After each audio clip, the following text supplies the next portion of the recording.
This podcast features adults using adult language. Viewer discretion is advised. Sup guys, this is not, again, a very normal, forward thing, but I wanted to do it because I want to be level with y'all. I just got back from traveling for my first author event, which was great. It went awesome. If you want more info on it, it'll be on my social media and stuff soon. But I'm tired. I've collectively gotten about 6 hours of sleep over these past 3 days. I'm running on some fumes, so did not get a lot of time to get through this podcast, particularly because it's a longer one, and it's a little bit harder to edit right now since I'm overlaying the character portraits, which I forgot to mention. We got character portraits. This was when we started discussing it. So you guys have been seeing the wonderful art by Ruth Westside. Her stuff is all down below. Again, if you are interested in working with her or in her stuff. So this one is definitely already going to take longer to upload and process. So I'm sorry, there's going to be some extra pauses. I don't really have enough time to edit it properly, and I'm sorry about that, but I'm also tired, and I have another signing tomorrow. So I need to get this out so I can get to bed, and I can go do signings. So that is my excuse. I'm sorry if this one's a little bit rougher. It'll be back to regular quality by the next episode. Other than that, be sure to come back into the end for all the Invity stuff. And I will see you all again in a minute after you guys finish up the episode. What do you say? What do you say for the news? Say, hi everybody, welcome back to Homebrewed. We're gonna get started on the Dearly Chosen, and I'm super cute. You are very cute. Let me do my announcements. Sup everyone, welcome back to Homebrewed. We're gonna get started into today's session. I don't know why that got really distracted in saying that. Anyway, we have hit level 3, as you may have noticed by the cards over here. I had to remember which way to point on with my camera. We're up to level 3. For the most part, everyone has normal options for archetypes. Want to point out a couple of things. Obviously, when I say normal things for archetypes, that gets excluded when we talk about the apothecarist, because it's a brand new class. So if they have any questions about the apothecarist, it's down in the description if you want to check out that entire class, and if you have any suggestions on it, let us know. We also have another homebrewed archetype. It is one that Steven made for my book when it launched, and he wanted to play test it out, and I'm super excited to see it in action.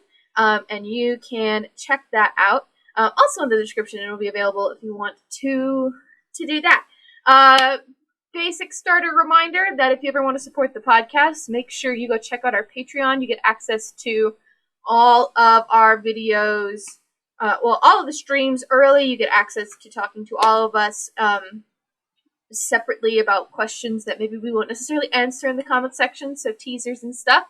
And just generally helps us make the show better. So if you ever want to support the podcast in any way, easy way for free is just to share it. Like and subscribe to see more. But if you want to just really go above and beyond, then check out that Patreon and see if there's a tier that you think that you want to check out. That's generally all the news. So with all that said, let's get started. Last time, 3 of you made your way willingly to Plenumweu, where you were looking around the town to investigate and try to figure out the kind of strange going on that had been happening there. In particular, there was one of the elders who was missing, and so in investigating it, you found a very sweet little girl named Sui, who took you to a barn to meet a talking cow, who is not a talking cow. It was, in fact, the World Walker, Brysa, who had appeared and been locked away in a barn after getting Brysa out of his prison. You guys spooked an entire herd of cattle on the owner and then booked it into the swamp. You have it's now been a few hours since you guys have been wandering into the swamp. And that's where we're picking up now. Why would I get a credit card? Does that mean you don't have a credit card yet? Oh my god. Like I said, it's been a few hours since you guys have wandered into the swamp with Brysa at the lead, trying to lead you all back to the bandit camp. It's still a bit of a ways away as you guys are heading further into the swamp. And with all these new experiences and kind of not lost, but like in the middle of nowhere, there's just kind of like, I don't know how to put it. Fuck. Just kind of like, some of y'all are having, weird, well, in particular, I guess let's go off one by one would be a better way to do that, sorry. So first off, Vitani, as you guys are kind of wandering through this swamp, you feel like a prickling in your fingertips and a sensation that you've never really felt before, but you are familiar with, as you start to feel something manifesting in you that you've never really been able to harness until now. Okay. Nathan, as you guys are wandering through all of these plants and you are remembering some of your training, you have an epiphany about how to use medicinal herbs for better, like, more packed-in purposes. And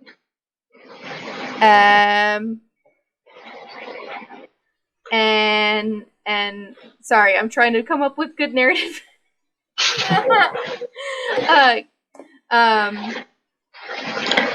Just you're having an epiphany about like how to better make more potions on hand. And I'm also trying not to railroad this. Sorry. You're fine. So just we'll start with those two as you guys are wandering. Just a combination of just wandering around in nature, like touching the two of you guys in particular, standing out. What are you guys doing as you're like? How are you navigating through this swamp? I guess. I'm just following everyone else.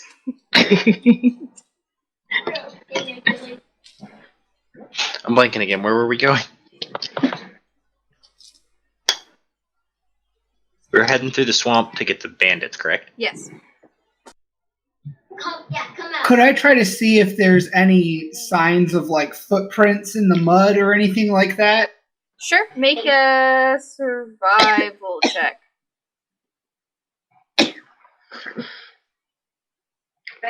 Gotta pull up my character sheet here.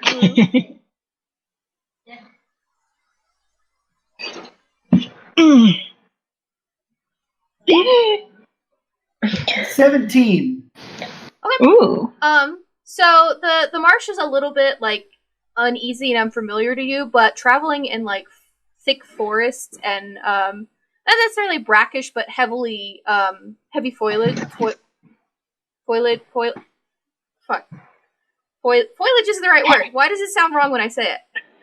Foliage? Foliage. Thank you. I had the right letters, the wrong sounds. So that's something you're really used to, Brysa, and so pretty after like getting a little bit better accustomed to the way the dirt moves beneath your feet and like just the different types of trees and stuff, you start to pick out tracks. Heading northish, you can't really make out the direction more specifically than roughly north, just because of how heavy the cover in the trees is. Okay. If anyone will follow, I will start going that direction. All right, just follow that direction. Okay. So, as you guys are going through, sorry, I'm circling back on things, but I don't want to force you guys to do stuff. Vitani, you again start to feel like this prickling of like magical like just like a sensation kind of bubbling up inside you, and eventually it just kind of pops, and like a flash of cold snaps against your neck, just like against the back of your neck, like really fast. It's cold? Yeah. I don't like that. And then just like as soon as you say that, like again, another like wave of like hot hits you in your forehead on the other side. Clearly, there's something going on with the weather. I'm so confused. Is anybody else feeling that? Feeling what? Confused? Yes. Right? Yes, it's hot and it's cold. It's yes, then it's no. Yeah. Do we feel this? Make a perception check. 23. Jesus Christ. I guess I should clear. Brysa, how close are you standing to Vitani? I imagine we're all probably sticking fairly close together. Yeah. Because we're in an unfamiliar place. So that's fair. I'll say right next. Okay. So within like 5 feet, you don't necessarily feel like a rush. Oh, and Eleanor crit. So Eleanor is also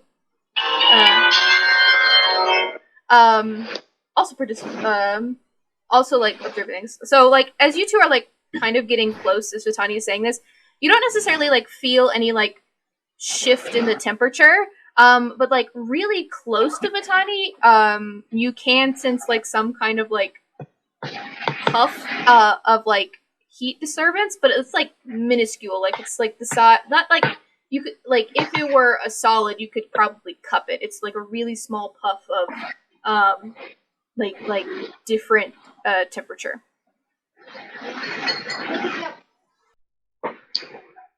I'm sorry, what was that last bit? So like there's a really small like if you could hold air, like if you could it's about as much space as like if you breathed into your hands. It's like really really small, but they both roll really really high. So like you can't necessarily feel like a gust of wind or anything, but like if you reach towards Vitani, you can definitely feel like a weird, very small pocket of different heat right really near her. So this is almost like an orb of heat. Not an orb. It's like even smaller, like the size of a coin, kind of 2 different pinpricks of heat, hot and cold. Okay. Would this be a magical phenomenon? Make an Arcana check. I'm bad at these. I think air just does this sometimes. Wow! I got a 16. Dang. So Bryce, as you say that, even though you're like, I'm not good at magic, you just kind of want to investigate, feeling a little bit more like confident and like just remembering something from your training, and then Samantha, sorry, Eleanor, as you're like becoming more in tune with your own magical ability, you definitely sense that there's something magical about this phenomenon.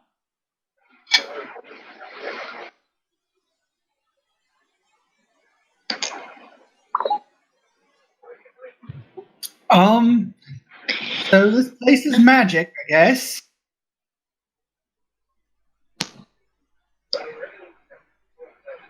Are any of you good at magic? Not particularly. I convinced some. I'm probably going to say this, but yeah, I convinced some doles to leave. The what? The wolf-like things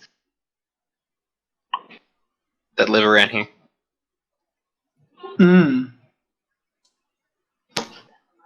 I don't know if that's so much magic as just convincing or intimidation. Well, certainly strange. While everyone is having this conversation, make a perception check for me. Okay. I can find perception on this thing. Should be alphabetical. It's on the left-hand side. In the skills box. Yeah.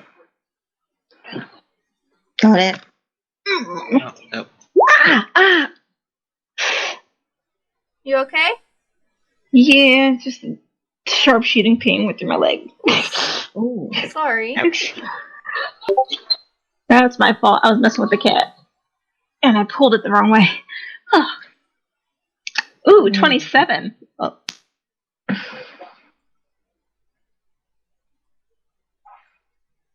Am I supposed to be rolling as well? Yeah, you need a roll perception check too. Yeah, we're all rolling. Okay. I just managed to observe the entire observable universe. Yeah. Yeah, seriously. I observed much less than that.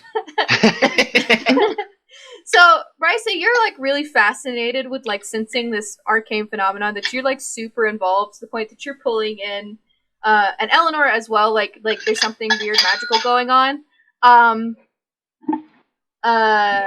Around Latani, so you're kind of both just like focusing in on that. Nathan, on the other hand, you're just kind of space cadetting out because you're like, I don't understand magic. And as you do, just like taking in the jungle around you, will say this is when you start like having epiphanies and stuff about how you can use Go away. different plants for more effective remedies. But more importantly, you spot the silhouette of one of those Daholes loping around the vicinity. Cat, move. We got more of those wolf things. There's one. We've got more of those wolf things. Oh, joy. I pointed out to everyone else. Oh, that looks hungry and not pleasant. Oh my god, go away.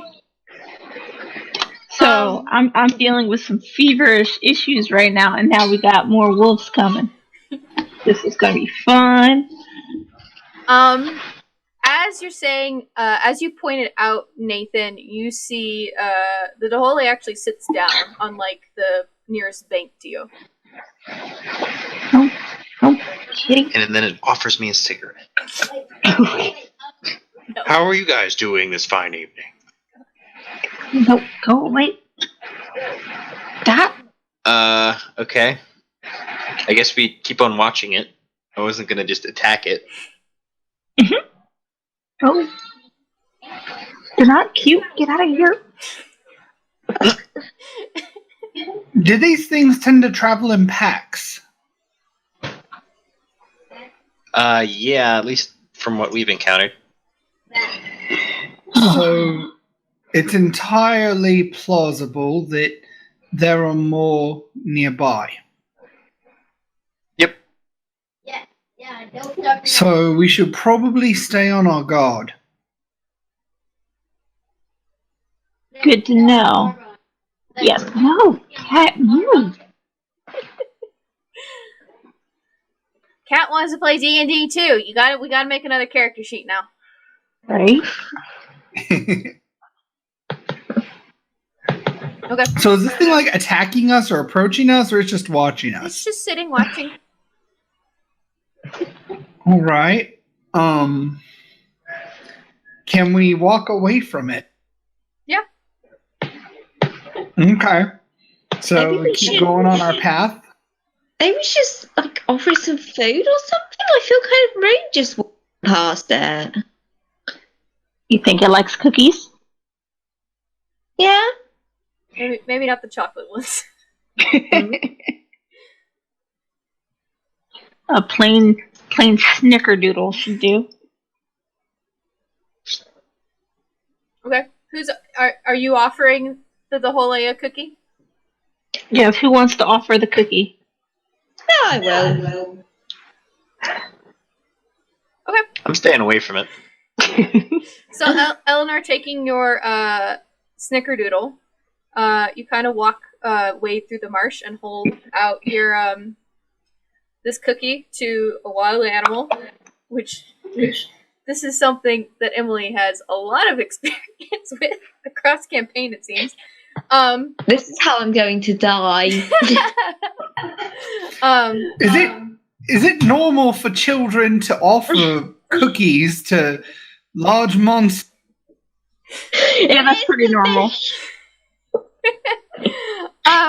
So offering this cookie out to the Hole, it takes it and it starts like eating it out of your hand rather tamely.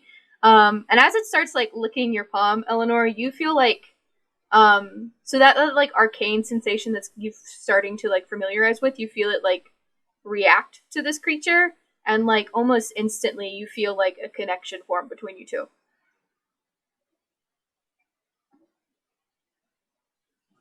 Ooh. Ooh.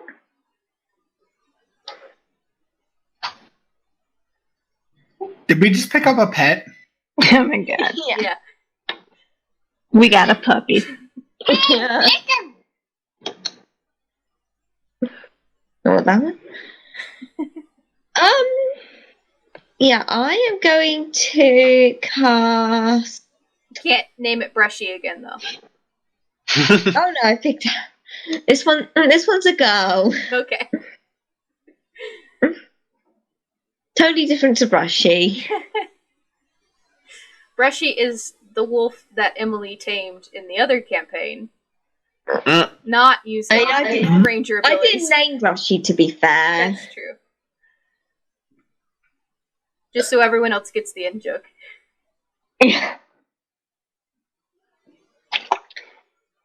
What the hell was I saying? Okay. I am going to cast. Oh, that's not. Where is the sheet with my ability? I can't remember what it's called. The one with animals. Animal friendship? Oh, yeah, there's my spells. Yes, and I'm going to cast Animal Friendship to sort of communicate with the Dolce. Okay. So using the last like crumbs of the cookie, you cast Animal Friendship. And as you do, you sense that spell is still kind of lingering on this creature. And like starting to recognize that it recognizes you from the fight you had before. Well, you didn't fight the creatures, but that you and your companions had the day prior. And as like these two spells mingle, we'll say that that's the two. Those are the 8 hours you need to bond with it by magical means. This creature, like it sensed something about you, and so through that arcane connection came and tracked you down. And it just like is looking at you the same way it would look at another member of its pack. And I know this. Mm-hmm. Rudimentally, like it can't communicate in sentences or anything, but like you get the general feeling of it.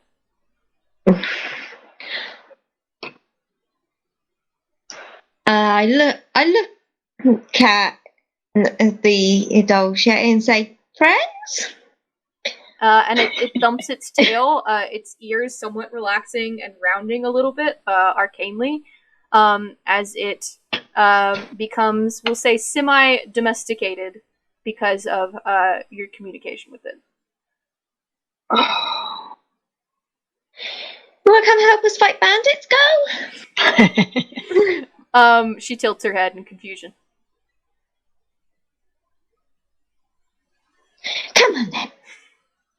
And happily she follows behind you as you return back to your party with Dahole in tow. That just happened.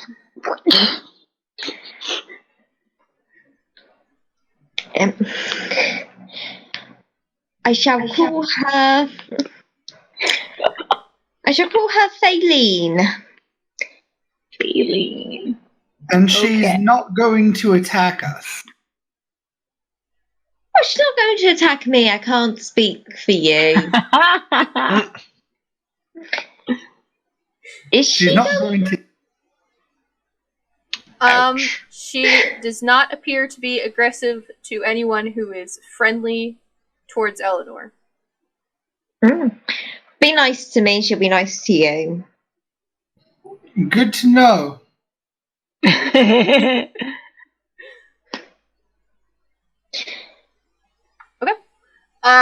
As you guys are kind of like reassembling with your new dog, Vitani, Excuse me. as those magical sensations are still kind of like weirdly popping in and out around you, you feel someone tapping you on your shoulder. All right. Who's tapping me on my shoulder? Are you asking me, the GM, or are you asking your party members?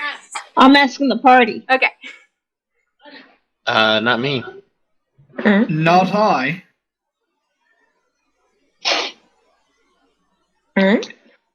Okay. But I'm being tapped on the shoulder. Yeah. It's It's still happening, yeah. oh my god. Do we see anyone tapping her on the shoulder? Yeah, are we like in front of her? Oh. Yeah, you don't see a person, like, no one has walked up behind her. But you can definitely see, like, something is pushing, like, there's an indent appearing and disappearing on her, shoulder. Huh.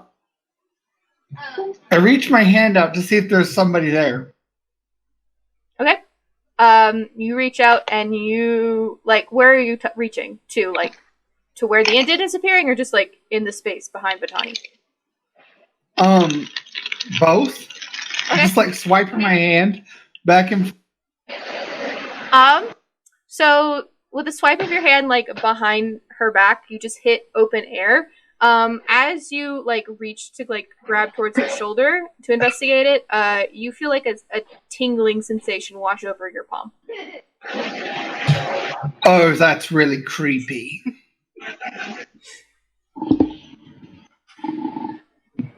I think we should go and find these bandits and get out of here. The sooner that we leave, the best. At this point, it's an invisible man. They're gonna follow us.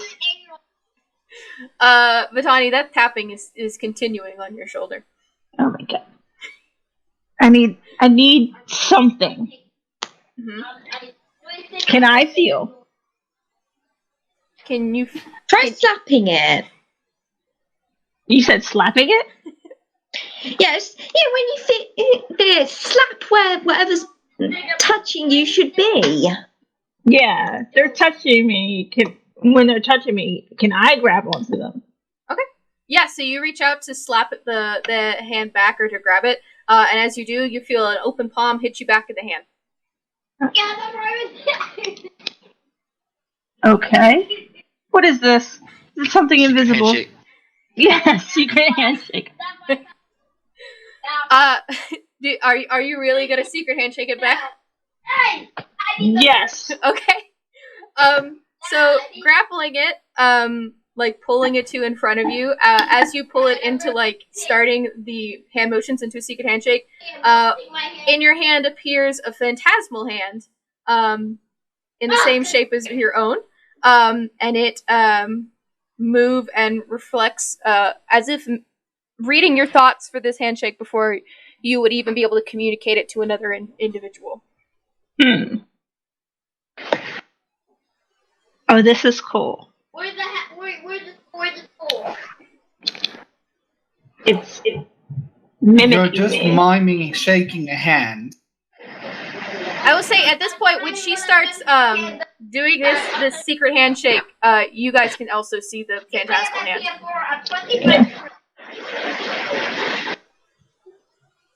It's a ghost! We join in with it. Start doing the secret handshake with it too. Just a floating hand. I throw a throwing star at the hand. Do you still have any of your weapons? Oh wait, no I don't. I slap the hand. It hits you back open palm as well. So it's doing the secret handshake with it too. Yeah. This is not what I wanted! Alright, I'm going to take my knife and I am going to stab the hand. Jeez. Your Tony's been haunted. While Brysa is doing the high five. Oh, stab him in the hand. Yeah, I'll wait until it's away from Bryson. Okay, all right. Make an attack roll. Where do I click that? Just hit your dagger.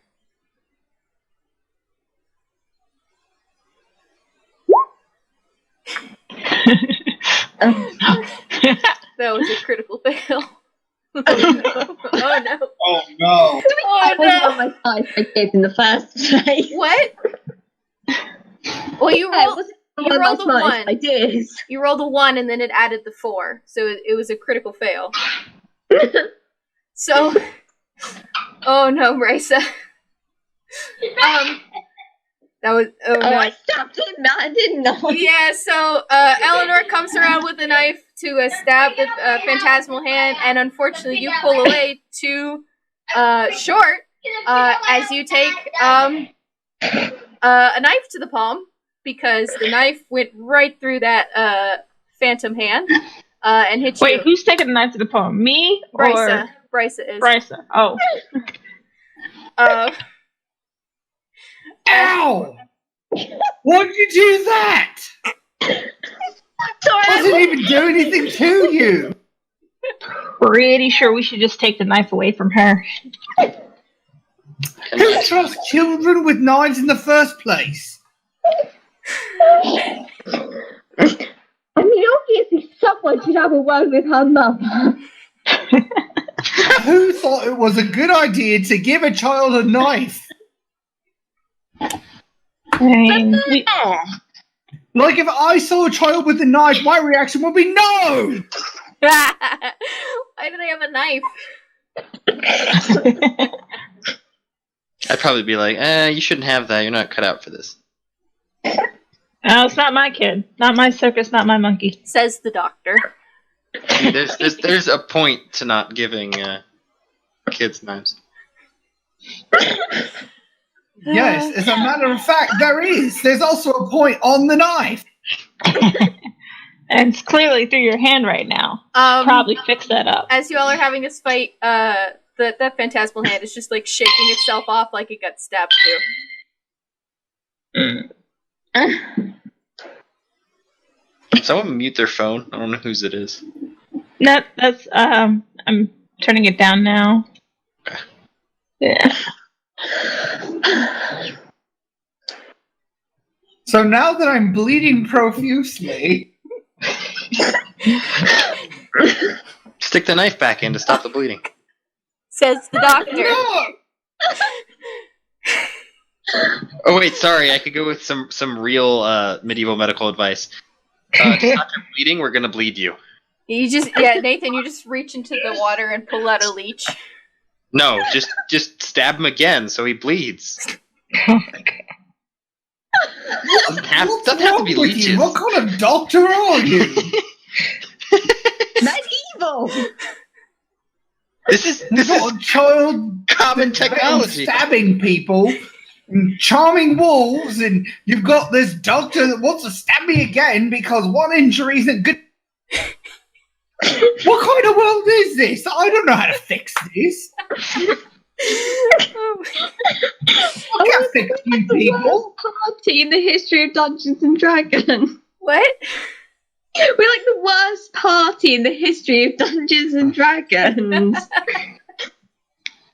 on top of all that, here I am, screaming in pain, likely alerting whoever we're trying to track that we're here.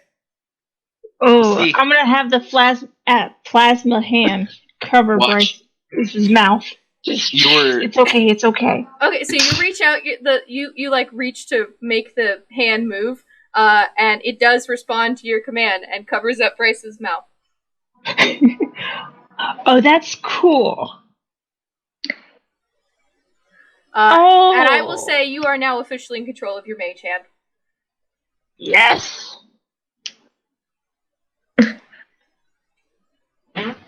See, now it's something to be feared. No more stabbing. No more accidents. And Vitani, as you like take control and like command of that hand, those weird like pinpricks of heat and cold disappear too. Awesome. I'm now at normal body temperature. Yes. But all's well that ends well. Shall we go find the bandits? Yes, let's go find the bandits. Watch, you're a world walker sent here just to reform this world's healthcare system. That's it. Like, it's no great fight. It's just you gotta reform this healthcare. Yeah, that's all I have to do. And stop children having access to weapons. Good luck. Right? It's like I have to tackle healthcare, gun control. I mean, this is just a mess. Guns haven't been invented yet. Don't worry. Thank God. Oh, good. Knife control. So much worse. Because then I would have had to administer my bloodletting at range. Stop. I mean, Bryce, you still could have to handle firearms. It's just not the same kind. Oh, okay. Okay. Thankfully, there won't be any gun shooting knives. This is a Borderlands. Knife shooting guns? Now that's an idea right there. Don't they call those bayonets? Kinda, yeah. Okay. But So with Bryce is still bleeding in his hand, are you guys doing anything about that? I thought Nathan was leeching it. Nathan, are you leeching it? no, I'm not leeching it. Okay, so it's still just bleeding out. Does anyone have like a bandage or something? I think I have bandages. Let me see. Well, Do we have some healing potions? I have a medicine kit, so I assume that has bandages in it. yeah, so I because can it's supposed to bandage be a healer's kit, because I your hand forgot wound. what it's called. It's an alternative medicine kit. That's a different archetype that you didn't take. I'll just pour some essential oils on the wound. Does it burn profusely? Oh, it's probably not even supposed to be inside your body. Uh-huh. No, I'm kidding. It's just some bandages. And for the love of God, don't ingest them. So, despite Nathan's, well, actually, you would need to make a medicine check. To wrap a wound? Yes. Oh boy, an 18.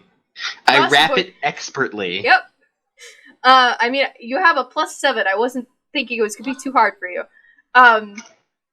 So yeah, the doctor knows how to wrap a bandage, and Bryce, your hand is now Sure hope so. effectively cleaned and covered. And no longer, well, you may be bleeding, but it's just not coming out anymore. Thank you.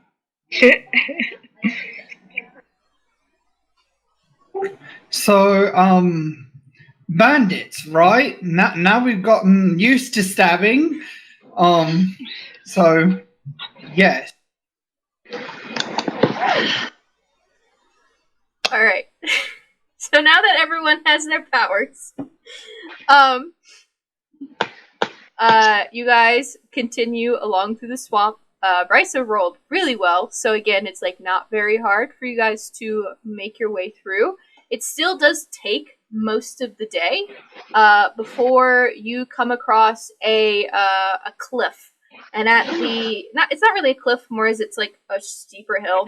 But looking out over it, you can see at least one blip of light. I would say make a perception check if you want to investigate it any further. You said we see a light? You can see a light in the distance, yeah. Okay. Perception check. Yay! Good start. Natural 1. You have been tracking all day, Bryce, and you're just kind of tired. 14. Wait, did I hit that right? No, Yeah. that's persuasion, not. Yeah, that is persuasion. You're not persuading the woods. My fault. 22. That's better. Yeah. All right. So Eleanor, what's your favorite terrain? I think it's forests. Ooh, Giga I think so. It's not on this character sheet. Okay, we won't worry about it. Because this is a swamp, so it wouldn't count anyway. I just wanted to check. So 18 and 22. So between those, Eleanor and Vitani, who you are kind of like, as you notice, like Brysa kind of getting weary. Eleanor, with the help of your new wolf friend, kind of taking up the lead. You are a little bit more alert. As well as Vitani, just like with this like arcane sensation, kind of like waking you up. You spot 2 more fires. They're brighter, but they are further away across the swamp.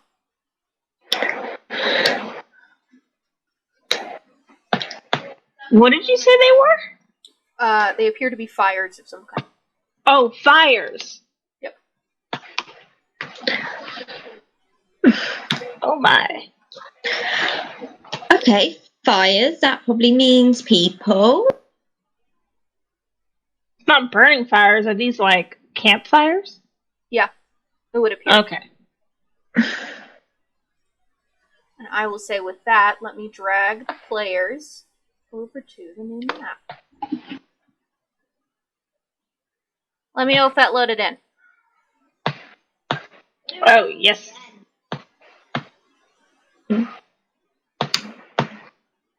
Huh. There's a lot of black. Mm-hmm. It is getting late out. Oh, is this like Fog of War? Okay. Ah, that's bits where we can't see, isn't it? Mm-hmm. So if it's black, you can't really make out the details there. If it's in color, you can. Okay. Interesting. And then, the ring around you is your immediate vision. So, you can see your friends nearby. And then, if it's lit up, you can roughly make out the details, but obviously it's at a distance. Oh boy. I believe we found the bandits. Oh, goody.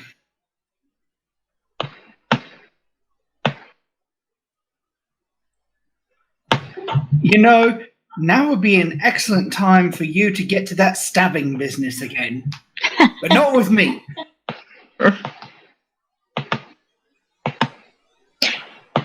Okay. I'd be careful though, they have their own poochie. Can we sneak up? Yeah. I will say this is difficult because you're in water, which would probably give you a disadvantage, but you're in the dark, so it just levels out. So yeah, just make a stealth check. Are you sneaking up to them in the light, or are you sneaking through the shadows? Sneaking through the shadows. Okay, if you are sneaking through the shadows, then just make a straight stealth check. Okay. 9! No. Oh no. 17. I'm so bad at this. 20. Nathan? Sorry. You're fine. 1 second.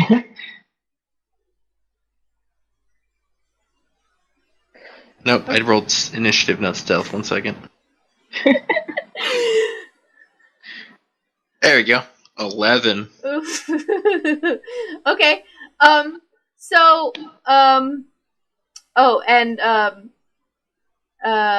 Oh darn. I'm sorry. I already forgot your Dahole's name, Emilie, but I needed to roll a stealth check too. It's Samson. Wasn't it Thaleen? Thaleen. Yes, I'm just making up names. Yeah. Thaleen. I made that up for another thing and then decided it didn't work, so I needed a use for it. Where the hell is stealth? Oh, there it is.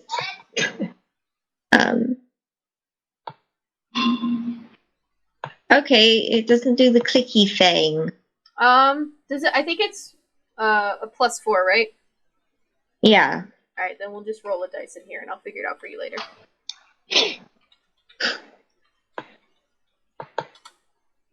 Are you clicking on the actual word?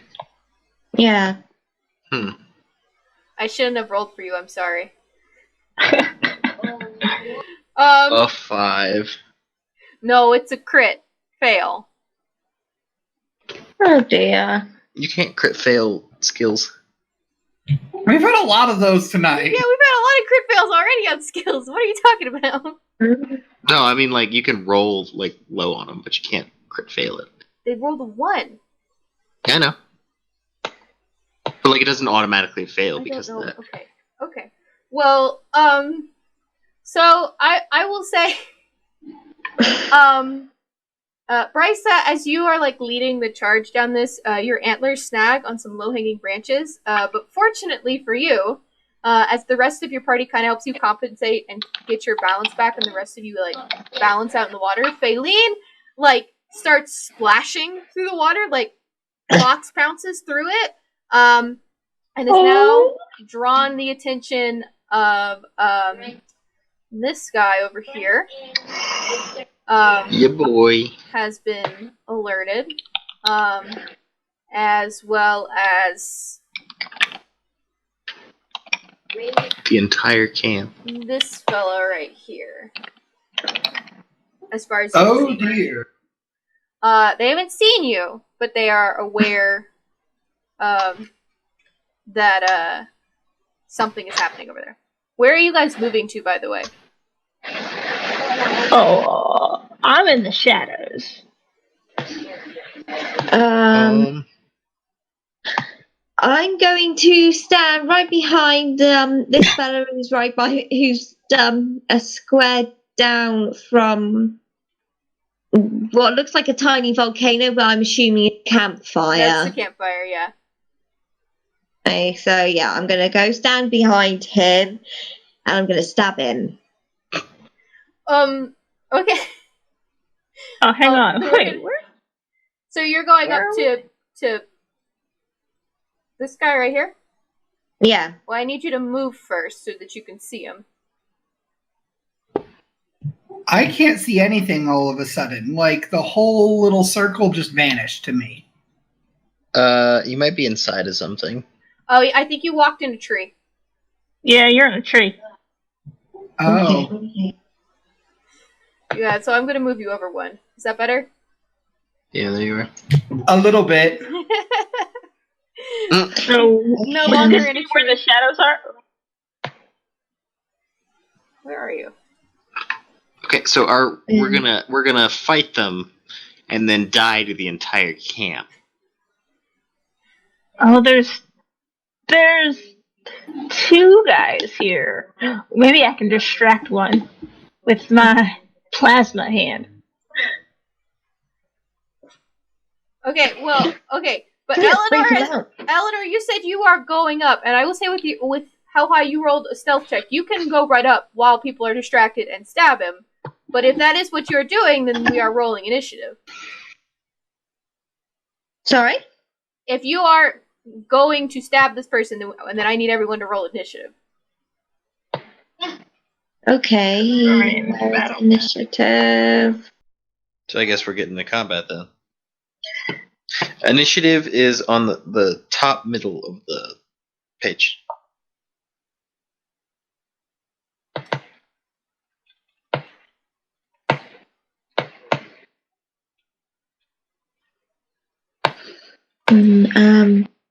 Oh, there it is. Oh, aha. 10.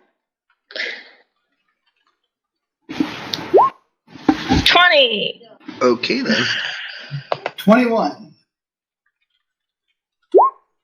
15. Okay.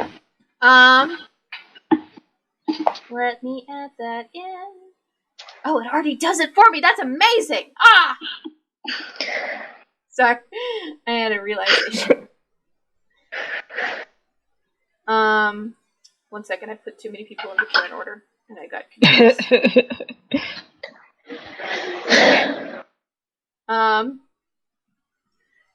Sorry, I'm still fucking learning how to do this. Okay.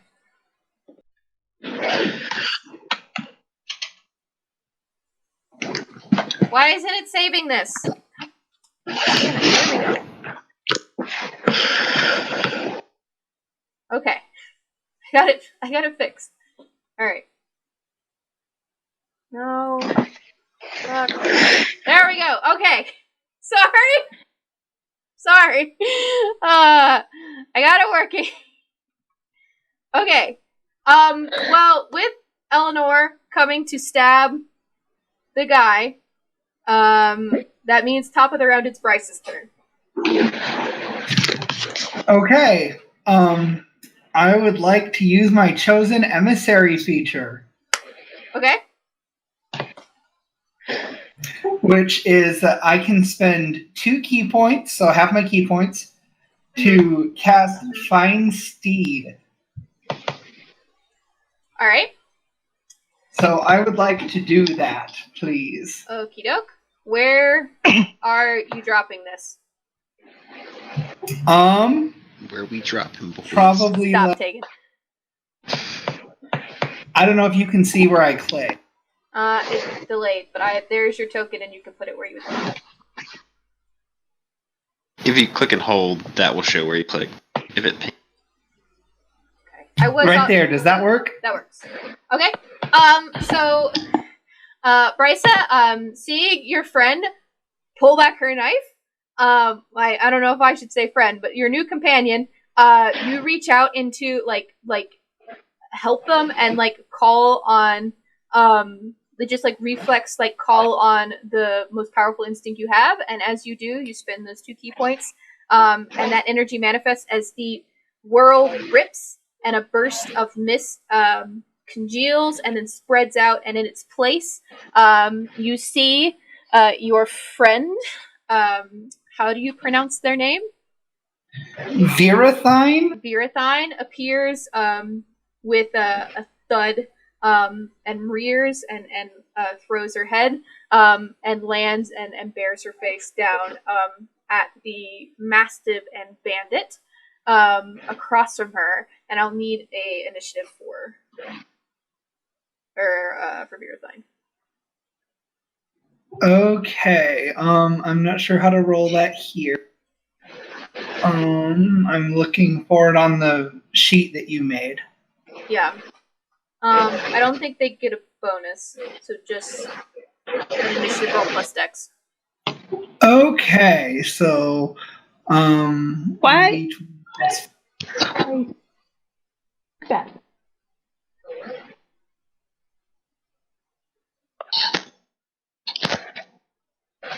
Natural 1. Yay! 5. Oh, Jesus. I am so bad at natural ones tonight. I'm sorry.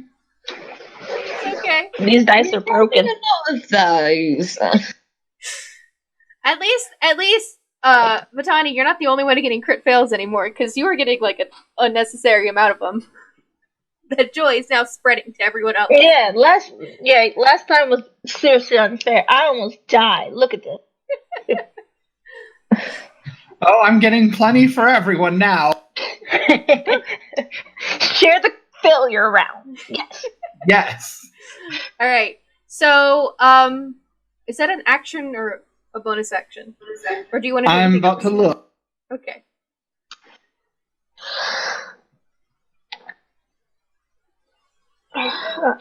I'm pretty sure it's Okay. it is oh, okay. I think it's supposed to be an action because regularly Find Steed is 10 minutes. Okay. So, yes, that's something I'll have to correct in the homebrew document, but It's okay. yay! All for demonstrating cool new skills. But does that end your turn? That ends my turn. Alright. So with, like you reach out, like, reflexively, and, like, this steed appears, but it's not a steed as anyone else would imagine it, except for you. But with that, it is now this doggo's turn. He is, I'm going to say, probably a little bit spooked of a giant deer just popping up. Hunting dog instincts. He's going to make a chomp at this deer right next to him. Does a 13 hit? A 13 is exactly meets it. Okay. So the like a caged dog, this dog like jumps back, and then immediately like reflexively takes a chomp. And let me get the right dice because I wouldn't want to do unnecessary amounts of damage to the good deer.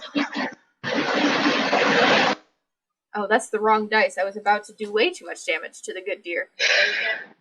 Oh dear. Alright, and Virathine is going to take 4 points of damage. You could take so much Oh, damage, he's no. gonna need to hoof it out of there. And that is going to end the dog's turn. That makes it the Tawny's turn. All right. I am going to. Am I visible right now? Am I still in sneak mode? Let me see. Let me turn on. So you're caught. Like I will say, you're in partial cover behind that tree, but you're not totally hidden. They have seen you. Okay, so no sneak attacks. Gotcha. Well, I mean, this bandit is looking to be engaged with Eleanor, so I would say probably could do sneak attack. Yeah, we'll say. That bandit's moving quite fast. What? Should like take the relationship a little bit slower. I will say, Vatan, you rolled really well on your stealth attack. Or your stealth attack on your stealth roll earlier. Plus, it is engaged with Eleanor that you can add sneak attack if you attack.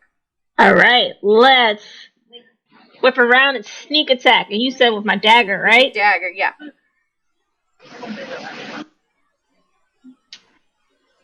Oh, Does that hit?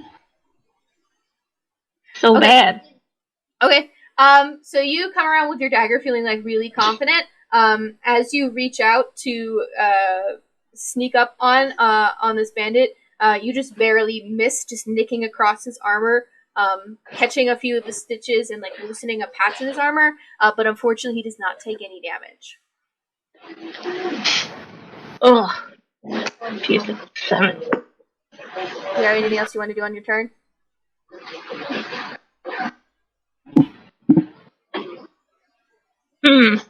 I guess not. Okay. Nothing else you could do, right? I mean, you have your bonus. You have cunning action that you could use too if you wanted. What? Cunning action. Cunning action. Yes. Oh. Quick thing that allows you to move and act quickly. You can take a bonus action. Okay.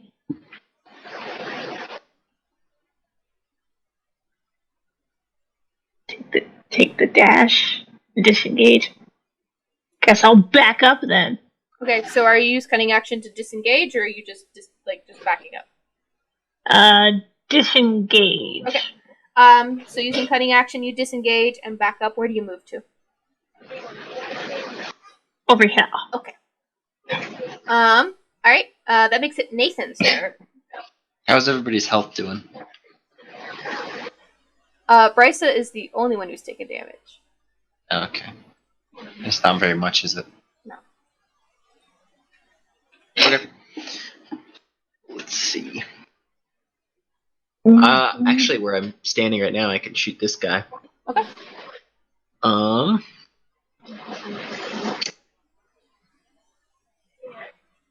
12? That just hits. Sweet. Roll for damage. And 9 damage. Alright. So you said this guy over here, wait, it's the only one you can see.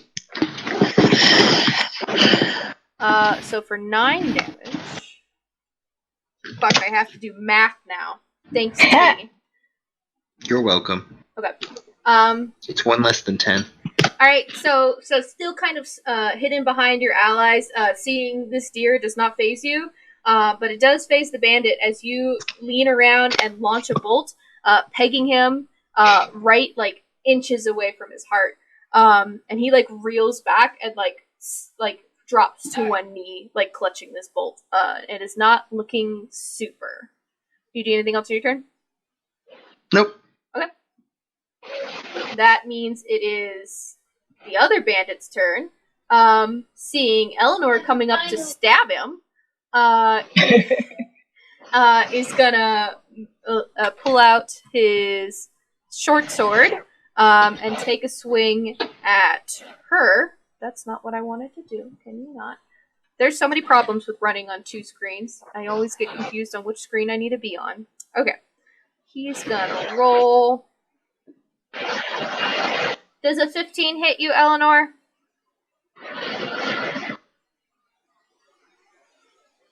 I don't know. What's your AC?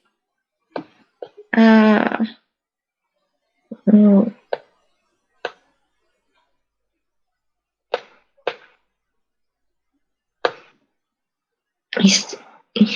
It's the number in the sheet. 12. 12?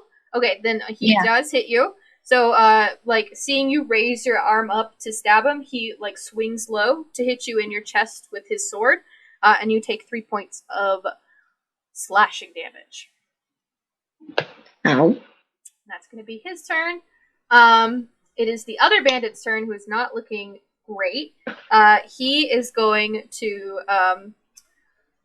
he's like grabbing that bolt, and he's like looking around, and he is going to take a shot back at whoever just shot at him, at disadvantage though, since he cannot see you. 14 was the lower. Plus, does a 17 hit you, Nathan? Yeah, I'm gonna say it probably does. Okay. It does. It way beats me. How much damage should I take? You take 5 points of piercing damage as he like whips around with his crossbow and like launches it back in the dark, and just like keen instinct and like dying breath like shoots and it lands like catching you on the shoulder. You said 5, right? Yeah. Okay. I have 18 health left. Okay. Right. Okay. Okay. That makes it Eleanor's turn. Did the being hit knock me down? Were you jumping? No. Then no. It just hit you. So you like maybe stumbled, but you didn't fall. You also also get to choose what your Faye does on your turn. Faylene does on your turn. All right then. I'm going to pull myself forward and stab my dagger into. I'm going to aim for the throat. Okay. Roll. Make an attack roll with your dagger. Okay. So like catching yourself and like enraged, you like stab at his throat. He grabs your arm and like pushes it back. Is Faylene gonna do anything on your turn? While he's distracted, pushing me, she is going to leap at him. Okay. And try to rip his throat out. Okay. Make an attack roll for Faylene then. I believe that. Alright, how do I do that? Click bite on Eleanor's companion.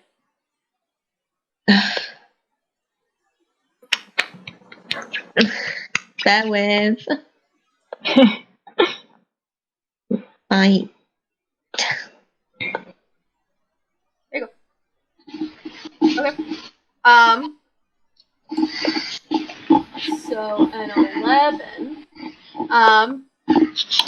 Unfortunately, so as you're running up, unfortunately, he does also like swing around and see Faylene just in time to like kick her back, and she skids back a few feet before like coming back on her paws, and like starting to like lower her body into like a hunter's or a hunting stance. Are you gonna do anything else on your turn? I suppose I can stab him again. No, you already spent your action.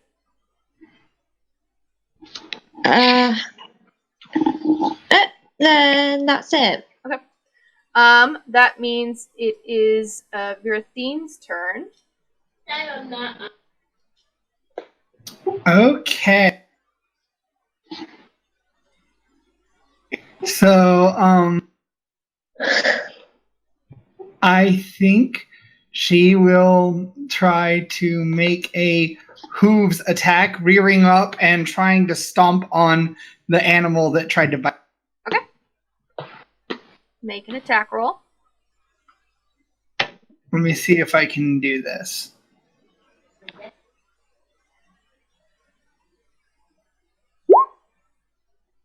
Nice.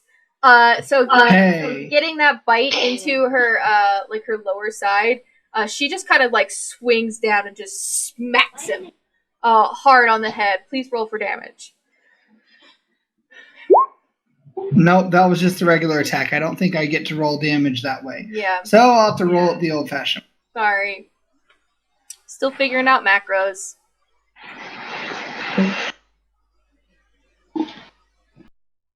Freak out. Okay. Okay, so a total of 8. So, like, in rage, just, like, her cloven hoof just beams this, admittedly larger breed of dog, just smack into the ground. Dog is dead. Oh! Poor doggo. Is Virathine gonna do anything else? Doggone.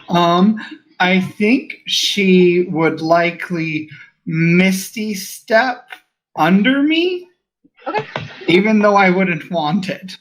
Okay, then I would say make a dexterity saving throw to see if you two succeed in, like, untangling yourselves into you being on mounted.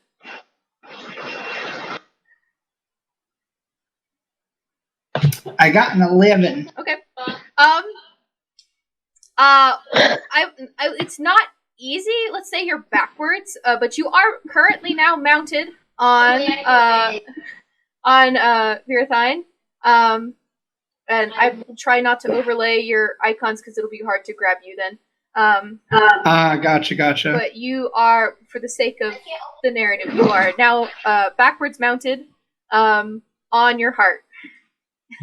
Oh, this is not how this is supposed to go.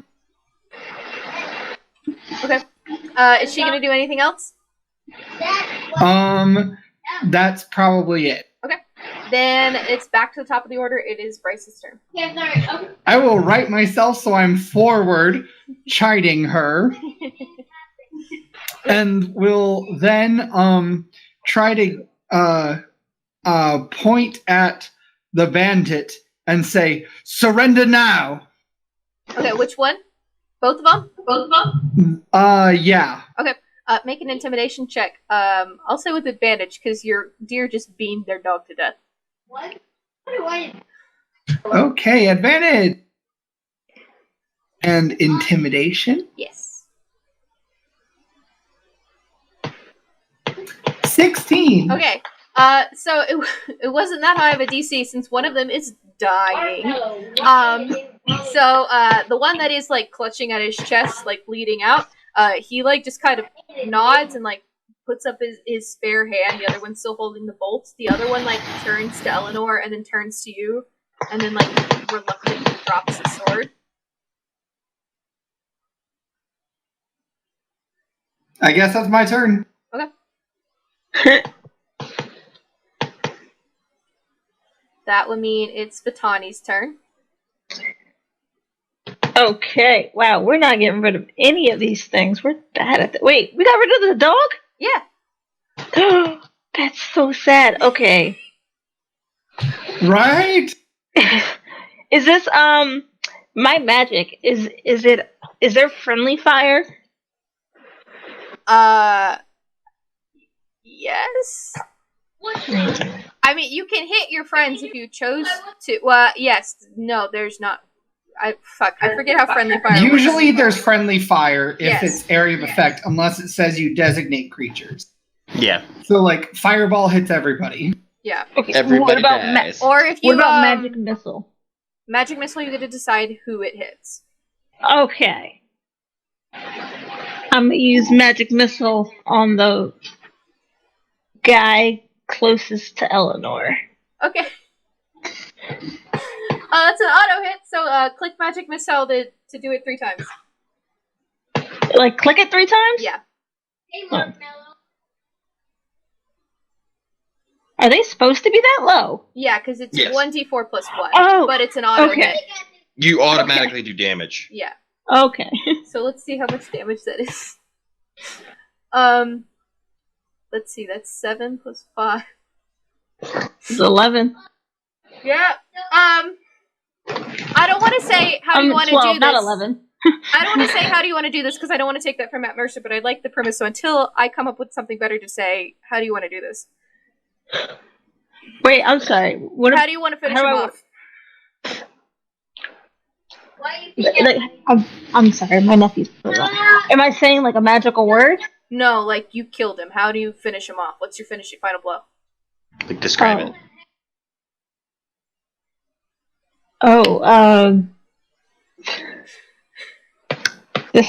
This is hard. I'm like tossing these magic missiles at him.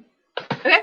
So like just like feeling like this arcane like excitement bowl up in your hand, you spread out 3 fingers and from each like a bolt of energy lobs off, peels around, and then from 3 different sides like swirl around and hit the bandit first in his back and then in his chest and then from the groin, and he like bends over, doubles over, and then just collapses as his body just gives out dead.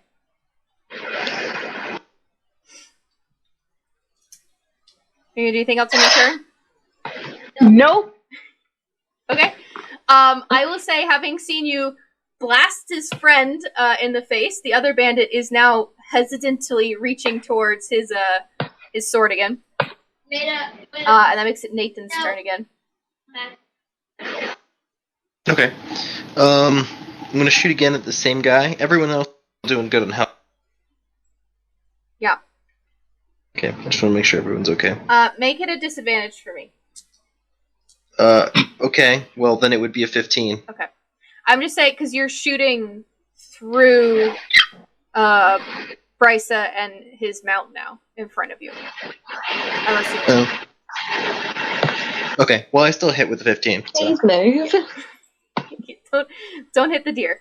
So yeah, so like just dropping down into the water, you lob another crossbow bolt, and peg him in his chest, and just from the impact of the second bolt, he falls. Only 7 damage, by the way. Yeah, but he only had 2 health, so Okay. he gets like launched into the air and thrown and like tumbles off and hits a tree and is also dead. Nice. And then yeah, I'm gonna move up here, I guess. Okay. Okay. All right. So with the last bandit falling off, sloshing into the water, you can see 2 more campfires across the way. From this distance, it's what, 30-ish feet. I have a ruler. I can actually measure this, can I? I don't know how to use this website. I don't actually know how to use the ruler. Never mind. You don't know how to use the ruler? I don't know how to use the ruler. Hover over the. Which one was it? Hover over the one that's the circle with the, I guess, ruler-looking thing in it. I think I got it. Okay. Okay, yeah. So there's like 60 feet away, across this gap to the other campfires. Have not noticed what's going on over here, as far as you know. Why did you do that? He's yelling at Eleanor and Nathan. What did I do? You killed them. They were unarmed. They were going to surrender. They weren't unarmed. I thought you said they threw down their weapons. Oh, yeah, you're right. Sorry, my mistake. I couldn't tell from where I was.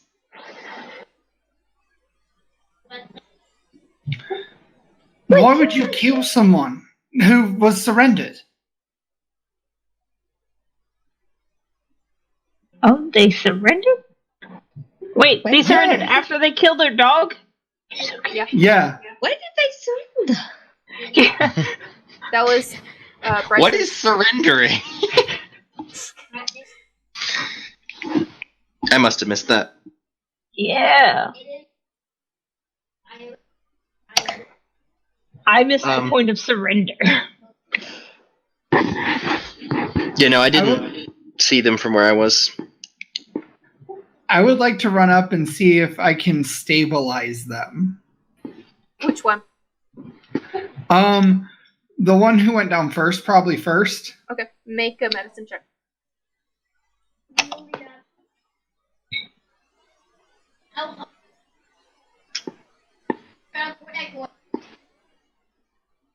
Eight, not great. So, as you like reach out to like figure out like what's going on, just like there's too much blood lost. He took too much damage, and just the arcane nature of the wound. There's no way to heal. It was just blunt force. There's nothing to heal. He's just gone. Okay, can I go over to the other one? Okay. I can go over to the other one and help. Okay. So, Considering I have like a guaranteed yeah, so he was over here. over there. I'll let him do that. 23. Okay. Yeah, so pretty effectively, Nathan, you using your ability, I forgot what it's called, and I made the fucking class. Medicine? Skill? No, you have a stabilize ability. You can just stabilize people if you roll Yeah. above a 10. You're right. Anyway, so yeah, pretty effectively you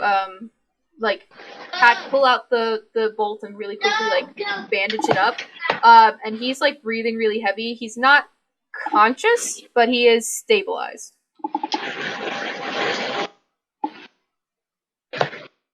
Okay. Well, that's good enough. He'll live. All right. We should probably hide again unless they come back. You know? We should probably hide both of the bodies, both the living and the dead one. What bodies? Who are you? What the fuck is going on here? Oh, shoot. We're having a slum body party. As you say that, this gentleman now approaching all of y'all is pulling out his sword. That's not gentlemanly. That's ruffling manly. Bandit approaching. I am a lost child in the woods. What? Make a deception check. That's not a lie. She is a child. No, make a deception check.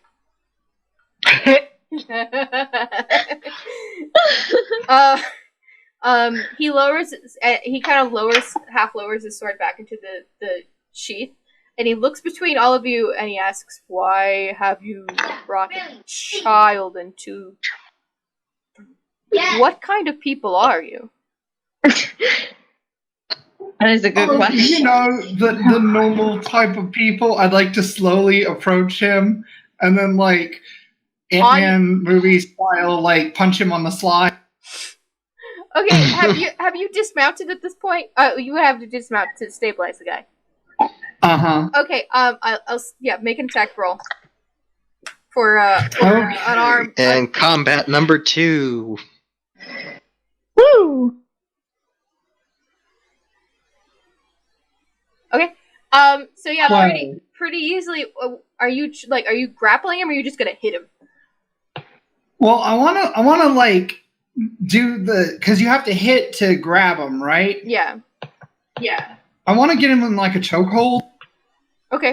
Well, then we will do. So you succeed in grabbing him. We'll see if you maintain hold of him. So strength check. Is that athletics? Yes. Hey, that's better. Yeah, he rolled the 8. So yeah, really easy. You just like grab him and start pulling him back. He's like, what the? Oh man, my character's probably freaking out a little bit right now. Just like looking at the other 3 for like, like that silent look of like desperate dread of like, what should I do? What should I do? What should I do now? I just look back like, what's he gonna do? This is your plan? I just want to like choke him out, I guess. Make like a child and stab him. No! I'm not actually saying that. I don't have a knife anyway. Fucking what? Here you go. No, okay. Wow. All right. I want everyone to change their alignment to chaotic evil. I'm kidding. I'm just trying to choke him out. Okay. I'm just letting a friend borrow my knife. Hey, that's good. Do any of you have some rope or something? Do I have any rope? No. All have adventure explorers packs. You should have rope. We're tying someone I up. think I have it. I have a scholar's pack. Yes. Oh yeah. I don't. What have I got? Oh, I do have an explorer's pack. I do have rope. You have rope. You have 50 feet of rope, 50 of feet of hempen rope. Mm-hmm. Okay. I will say pretty effectively then that you guys can, since he is grappled, he can't really protest. You guys succeed in tying him up. What are you doing with this guy? Gagging him too. Okay. So he doesn't call his friend. Okay. I'd say, shouldn't we gag him? That building there, just shove him in there. Okay. So you push him into one of the tents? Oh, it's a tent. Yeah. Shove him in there. Check for extra weapons though. Make sure he doesn't have anything. Okay. So off of him and any of the other bandits, if you wanted to look, they each respectively have a short sword, and a light crossbow with about 20 bolts per. I will take a short sword and a light crossbow with 20 bolts so that I have weapons now. Good. I no longer need a child to fight your battle. Yes, Okay. although in all fairness, the child did an excellent job fighting my battles.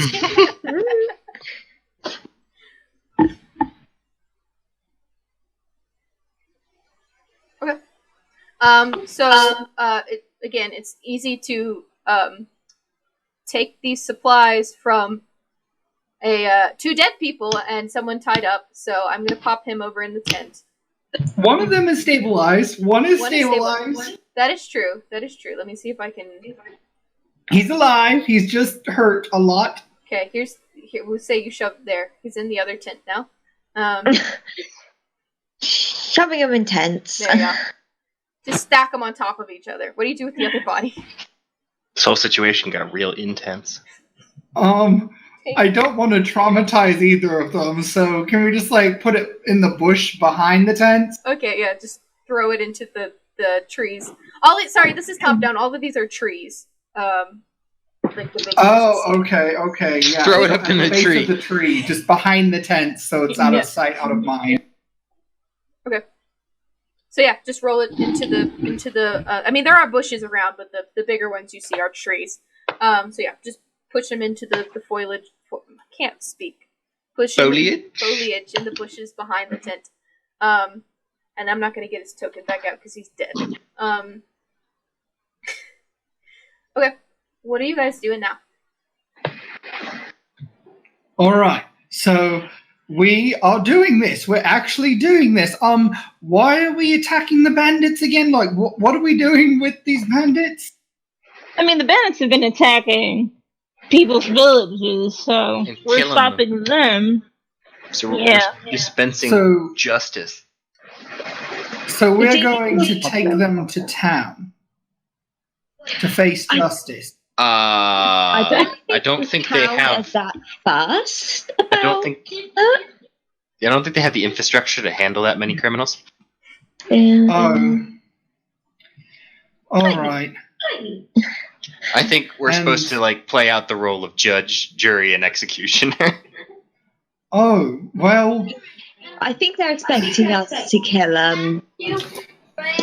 and if we took them back to the town, they kind of want to hurt me there anyway.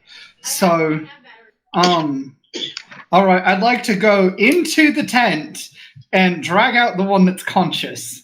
Okay. The one that's stabilized or the one that you bound? The one that we bound. Okay. So yeah, pull him back out and sit him down in front of the tent. All right, so you're in a very good position to listen right now, aren't you?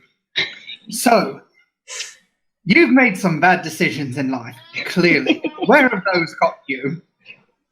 Assaulted by a child, a deer, an otherworldly being, a doctor, and a magic missile-flinging person.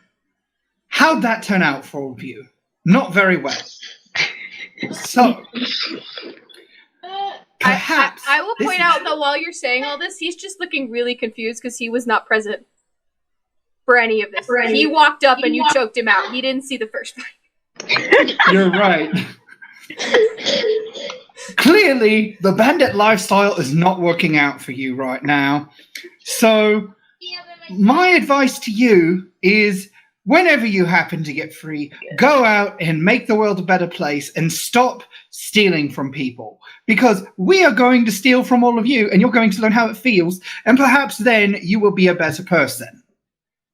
His eyes go kind of wide as he just kind of looks at all of you a little bit more nervous and starts leaning back towards the flaps of the tent.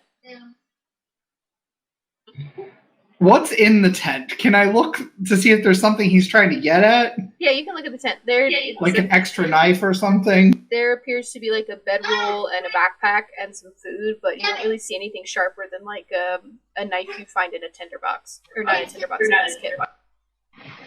Okay. We should take the food. We should take all of it to make a point. Yeah, and also because there's How does it five of feel us to and we be need to raided? eat. This is the principle of the matter. That's what this is about. This is karma. Okay. Okay. I will say Counter raid. you guys can effectively find the contents of 2 explorers kit between the 2 tents. Yay. Okay. So however you guys want to split that up. Just chuck everything into our bags and worry about that later. Yeah, agreed. Okay, so stuff it all into one of your backpacks. Alright. And that is the tent effectively raided. Well, we're really not doing too bad here, are we? Let's go kill some more people. No, we I'm don't actually want to saying kill that. them. We want to convert them. Don't you get it? I'm from the speaker. The speaker can't speak to dead people. Well, maybe they can. I'm not sure. Suffice it to say, Take this make a is an religion check for me. excellent opportunity for everyone to grow. Okay. Considering you're part of the Spoken Truth, Nathan, you are completely taken in by the World Walker and his entire message. Okay. Feel compelled to follow him. All right, so let's go choke out some more bandits and do some more good in the world. Never thought I'd say that sentence. Okay.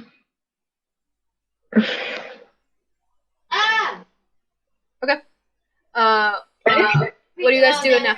Wait, oh wait, no, I'm not. Sneaky? I'm gonna move to. Let's move the counter. So here-ish, I suppose. So I can see the next lot of camp better. Oof, there's more people. And there's a shadow boy. Yeah, it's this giant line going right through the Yeah. That's a tree shadow. It's because you can't see past the tree. Yeah. Yep. Can we like sneak around the back of the tents Which way? to the left? Okay. So yeah, make a stealth check for me. Oh, freaking. I'm theoretically good though. We'll see. We'll see if those ones hold. I can see him. I can see him so badly. You cursed me. I'm so sorry. I got a 7. Okay, this is a group stealth check, so I need one for your deer and for Faye as well as for Vitani and Nathan. Unless you guys are staying back. Damn. Yep. Alright. I'm probably gonna On. stay back because I'm gonna blow our cover, but I'll move up a little bit, to Oh my god. What is going on?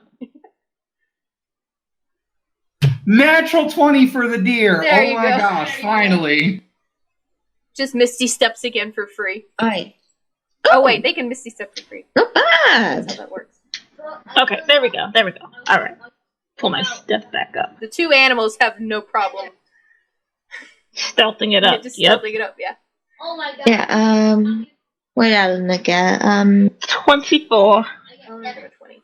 I'm a sneaky one. Okay. So collectively, we'll say in the shadow of this big deer, and following using Faye for finding footholds through the water.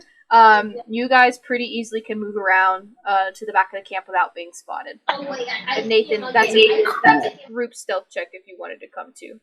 It's okay. I have 4 I have 4 shield and I have 4 health.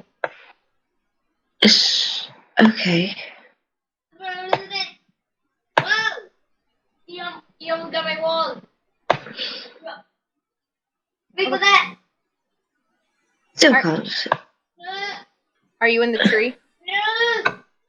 Look, You might looks be like in a it. Yeah, you might be in a tree.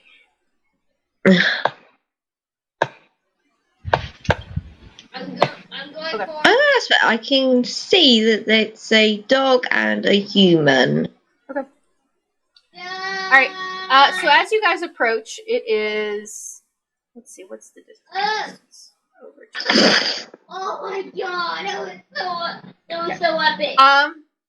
So across these far better lit Ow. little campsites, you do see a dog and his owner sitting nearest to you, but the sight across the glen is more what catches your eye. As you see this wisping shadow, it almost forming out of the smoke coming from the bigger campfire, and this general looking a better armored gentleman standing at this bigger tent at the far end of the clearing, is standing with his weapon raised, and a stance already taken to defend himself, and as you guys start approaching, you hear that shadow chuckle, and it starts to cackle, and it leans forward over that figure, the fire climbing up, and reaching up over this very tall man, and it in a very hissy voice that I'm not gonna be able to do very well. It says, "What chance do you think you have against me?" And it immediately, the shadow snaps back and hits the 4 bandits. You see the dog leap over to attention as it jumps back. And all of you see all of the bandits, all of the other men in the area. Suddenly, you see searing white brands appear on their skin as their skin starts to char black. And that shadow like descends down into the fire. And the shadow. Sorry, 1 second. And that shadow like starts to continue to cackle as it's towering over atop this fire at the man.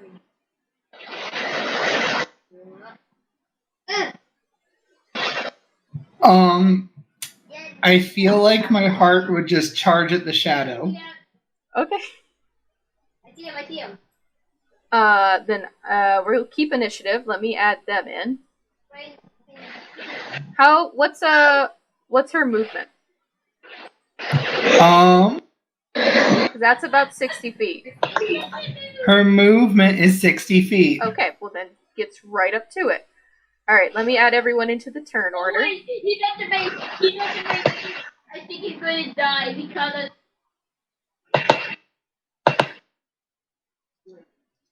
Sorry, just a second. Do we keep our rolls from before, or do we have to roll again? We'll keep them from before. Okay.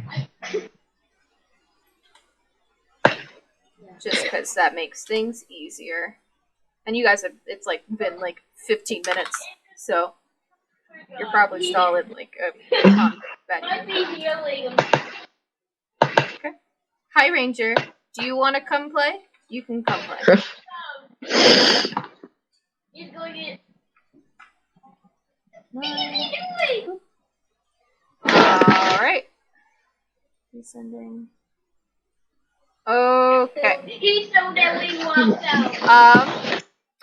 Well, with Virathine rushing into combat, that brings it top of the order to Brysa, which means we have to wait for a half second. Ranger was chasing her tail. Oh. Oh. And then I caught her and she got embarrassed. Oh. Because she's a dork.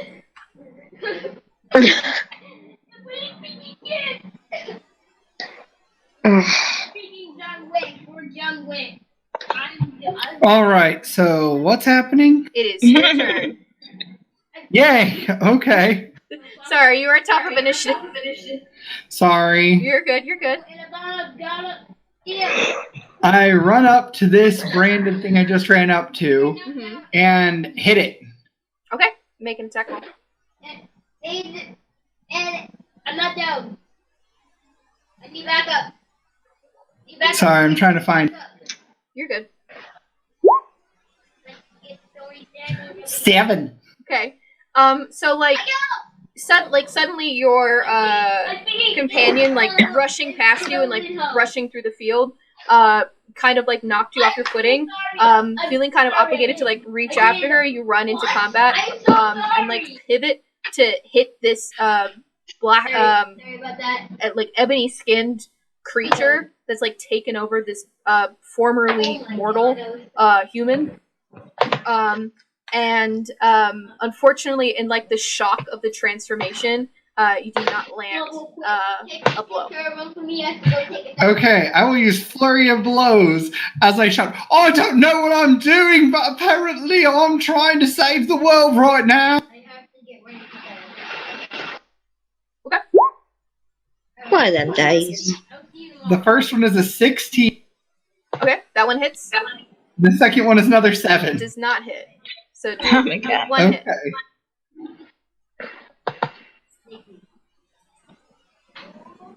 You want to battle by 7 yourself? Okay. So as this man is like, you hear like screaming coming out from him before like the skin around his mouth morphs shut as just everything turns pitch black, tar black. And like in this transformation, you cut across a gashing wound. Well, you swing and then you swing back and cut a gashing wound. And on the third swing, as you're falling back, You did not hit him, but you see just like ooze falling. Are you putting people on my front page again? This darkened, like charred blood falls out of him. Anything else on your But turn? you're playing on my account? Nope, that was my action and my bonus, and I moved, so Okay. I'm good. I just want to check. I'm not tracking as best I can. Okay. That makes Nope, you're good. Alright. That makes it Batani's turn. I don't even know where I'm. I don't know if my thing glitched out. I'm close to where they Yeah, you got moved. are, right? Okay, I got moved. Oh, right. Nathan's staying back. Okay. I will. I guess I'll. I don't want to attack any of the animals, but. Wait, what are these things? What things? Are those polar bears? No. Those are the tokens for the men who have been like turned into like charred black with the white brands on them. Oh, it looks like polar bears for Sorry, me. I couldn't find a better icon. No, I was just wondering if my eyes were marking up. Okay, well, they're not technically animals. They're just creatures now. Yeah. I'm gonna stab them. Okay. And he's engaged, so you do get sneak attack. Yes.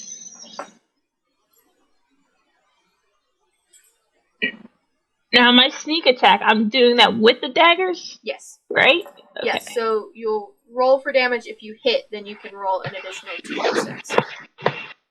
Okay. And dagger. 20! Definitely hit. So like you just come like leaping out of the bush, and just catch him and like across the throat, in this creature's misery. And it falls and like wriggles and oozes, before collapsing. Some of that like charredness fading off of his skin, as this man collapses, but there like still are the white brands on his flesh. All right. Anything else on your turn? Nope. All right. Then that makes it Nathan's turn. Okay. He's hiding in the bush. Yeah, I can shoot this guy from here. Okay. I'm gonna shoot him. That will hit. Okay. Nice. 6 Okay. damage, and then is everyone still doing okay on HP? I know I think am. so. Okay. Okay. So just like seeing. I'm doing my job well as a doctor. Because no one's injured. So it's like seeing you see Virathine like just like run across. And as we said, that you are like entranced with whatever Bryce is saying about helping people, and so you see this demon appear, and you just launch a bolt without even thinking at it, and peg him, like right in the face where his mouth would be, but that flesh is like knotted up, and there is nothing there as he takes the bolt to his head, and his head leers back up into place as if nothing happened. Anything else on your turn? Nope. Okay. That makes it the Shadow's turn.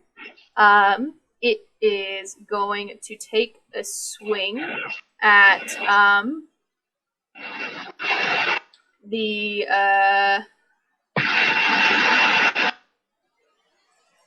the big guy in front of the tent. Okay. Plus, I'm having to jump between stat blocks, so this might take a hot second. Alright, it does hit. That's the wrong dice. So that shadow like reaches out at the big guy and like latches on to part of his face and is like curling up underneath his skin. As that like larger, more military looking fellow, like part of the shadow like brands into him. And let me do some hot math real quick. Okay. And that's going to end the Shadow's turn. That means it's Eleanor's turn. Okay. I'm going to cast Animal Friendship on this dog here. Okay. And convince him to leave. Okay. I'm not even gonna make you roll because like things just got weird for this dog. And so on his turn, having like you pull out like a part of the rations you just looted from the other tent and just like toss it in the other direction, catching a whiff of that magical enchantment. On his turn, the dog will make an attempt to leave. Yeah, I don't blame him. Okay. Do you want to move, or are you gonna stay where you are? I'm gonna move a bit closer so I can see And what clearly is what's going on. and what is Faylene gonna do? And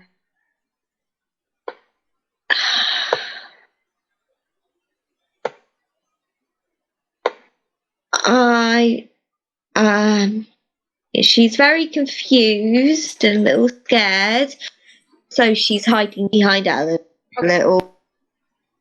Alright, then we will end your turn. It is that guy's turn. He is going to take a swing at the shadow. Let me make sure. He gets 2 swings at it. Cool.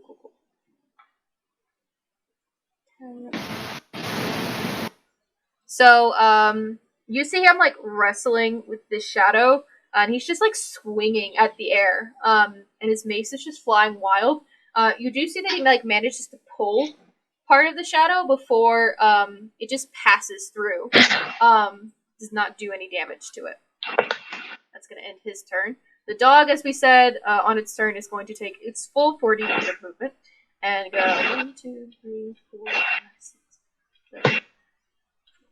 He's out. Start making his way out. Yeah. That makes it this guy's turn, which upon seeing the heart appear is going to go 1, 2, and make a swing at Verathine.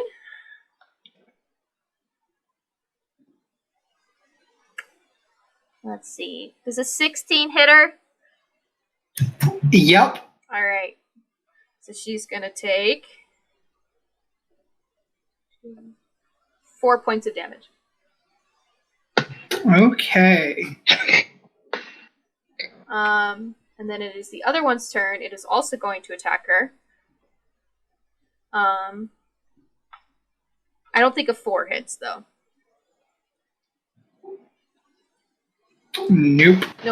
So yeah, so it is like, with the bolt in its face, it just kind of swings and sloshes charred blood onto her pelt, to which she like leans back, pulls away from, and does not take the second slash, but falls into the slash of the first one, and takes that cut across her side, and that's going to end its turn, which means it is her turn.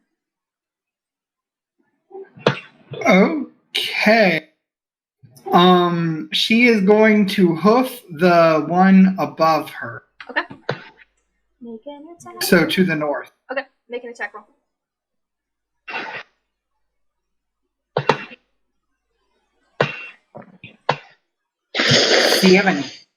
That does not hit. So like with the blood on her on one side and the slash on the other, she kind of just, like rears up to hit down, but like catches the fire right next to her, and has to like reel back away before she can land a blow. That's a natural 1 also. Is it? Yep, 1 + 6. Yeah, that's why it's red. Oh, okay. I don't know what to do. like I roll really badly. no, it's fine. I just don't know what else to do for a critical fail other than she just doesn't hit. That's basically what it is. Okay. I mean, if you want her to take fire damage from the campfire, if that's what you were suggesting. No, I was just mentioning it to be honest. Okay. Okay. Well, it still doesn't hit with the 7. Okay. But that means top of the order, Brysa. Okay, I approach this one and roundhouse kick. All right. Yeah, that's a good plan. I kick things. Okay. 10! So, you like come running up, and just like ducking slide under your heart, peg him, like in the chest, and hit. Roll for damage. Oh, I hit? Okay. 4! Okay, how do you want to do this? I was all like, Oh, okay. So I do that slide move where I slide under Virathine, and as I come up, or I like slide into his ankles, and as he starts to fall, I just come up and spin kick, like hammer him in the back of the head. Okay. So he falls down So as on you the like ground. pivot up back into standing, you like come back around, and your knee locks into his neck, and he just like bends and snaps at an unnatural angle before like thumping and falling to the ground, dead. The monster's dead. It's slain. Okay. That's my turn. All right, Vitani. Oh, my turn. Okay. Is this me? I Yes. think this is me. That's you. Alright. This will be so much easier when we have art. I don't think you can move that far. Oh, right. How far can I move? You have 30 feet of movement, so that's 6 squares. 1, 2, 3, 4, 5, 6. Okay. I don't believe I have a crossbow. You do. You can throw your dagger though. Oh. No, I'm gonna keep my dagger on me. Okay. Just wait till next turn. All right. So does that end your turn? Yep. All right. Then that makes it Nathan's turn. okay. I'm gonna move. I'm assuming that's dogs coming for me.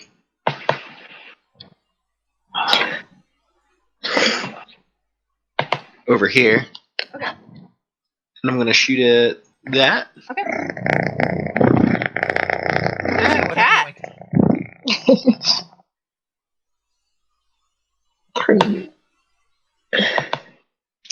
I miss.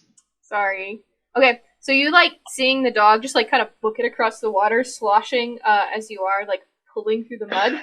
You come to level your crossbow, and just like slip slightly on the wood, and your crossbow launches, just gleams across, across the far side of the glen.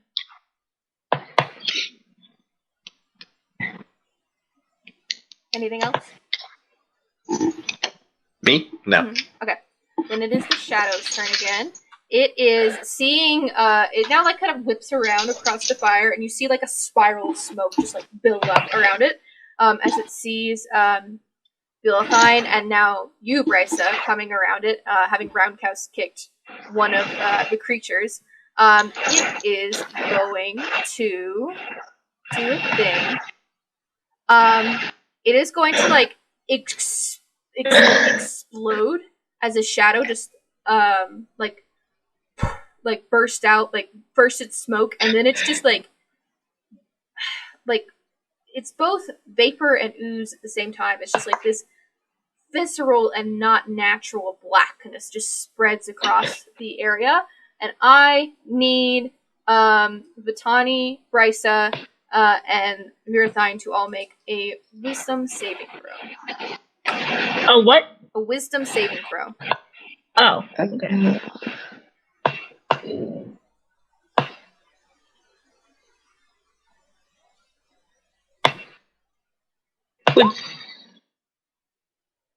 Are we just hitting wisdom? Yeah. All of us? No, just Brysa, Vitani, and Mirathine. But thank you, Eleanor. I got Alright. 7. Can I take Eleanor's? Unfortunately not. On getting a closer look of it, Brysa, you and Virathine, like, staring down of it, like, you recognize what this is, and, like, in that knowledge, find some comfort. Unfortunately, Vitani, just this, like, boom of like, shadow magic, just, like, is not comprehensible to your mind, and you become frightened for the next minute.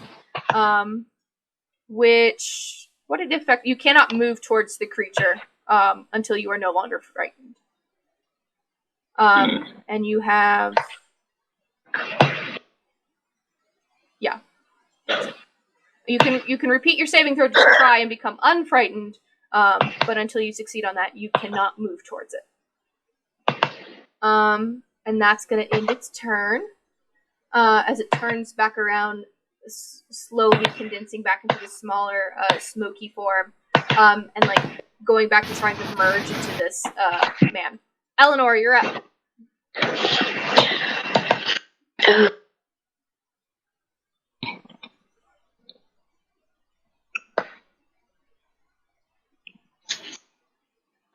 Okay, I'm going to use my my longbow or short bow or Longbow. longbow, Okay. and I'm going to try to hit this monster thing. If you click and hold, it will ping it. There he is. Okay.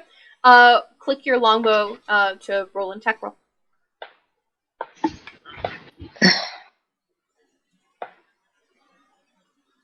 Longbow. All right. Okay. Okay. So you pull out your longbow and just like cock it back real easily and let it go, and it just beams him in the forehead, and you just like see him slump over before he like slowly starts to righten himself back up.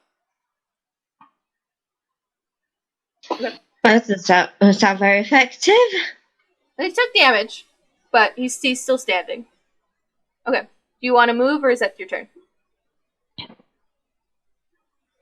I'm gonna move a bit closer. Okay. And what about Faline?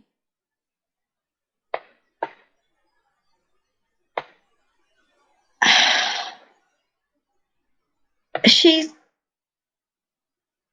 getting a bit braver. She's gonna move along. I'm gonna hover by this tent here. Okay. All right. That makes it the thug's turn. That guy's turn again. He's going to try to hit the shadow once more. Miss, and that will miss. So once more, you just like see him like at first he's like waving and trying to hit his sword into this shadow, but then the next moment he's like trying to hit himself as he just continues to miss, unable to land a hit. Doggo is going to continue this way, and we will say he is now out of combat because I don't want to worry about him anymore. That makes it this guy's turn, who is, we'll say the downside to missing him, Nathan, so poorly is that he has noticed you, and he is going to... Nope, that's the wrong one. 1, 2, 4. Gonna come over at you and try to hit you. Does a 20 hit? Yes. Okay. And you are going to take 6 points of slashing damage. Okay. And that's going to end its turn. As it just like takes out it like bears its claws across you, and you can see as it's like raking across you, this painful sensation slashing across your chest. They're not even claws, they're like still human fingernails, just like bearing across you, that have somehow become like just sharper and more wicked in the matter of seconds that this transformation has taken place in. That makes it Virathine's turn. Okay. I think that Virathine is going to hoof, which is not to say run away. Yeah. Okay, which one is she hitting? The shadow? Yes. Okay. Make an attack roll, please. That will hit. Hey! I finally got something. Alright, roll for damage. Okay, I can't quite roll again. Luck. No. Oh dear. So 2d6 plus 4.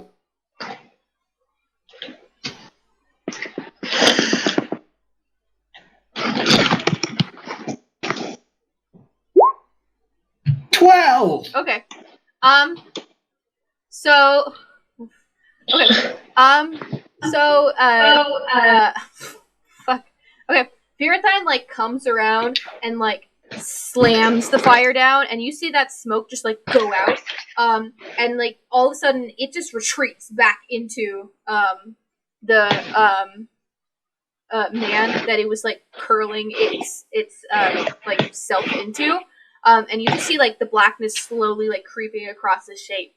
As the creature form is more or less destroyed, but part of it is still inside this other individual. Okay. Top of the order, that makes it Bryce's turn. All right. I would like to try to grapple the man with the shadow in him as I shout to everyone else, "Does anyone have divine magic?" Okay, make a strength check. No. Is it athletics or just straight strength? It's athletics, right? Sorry.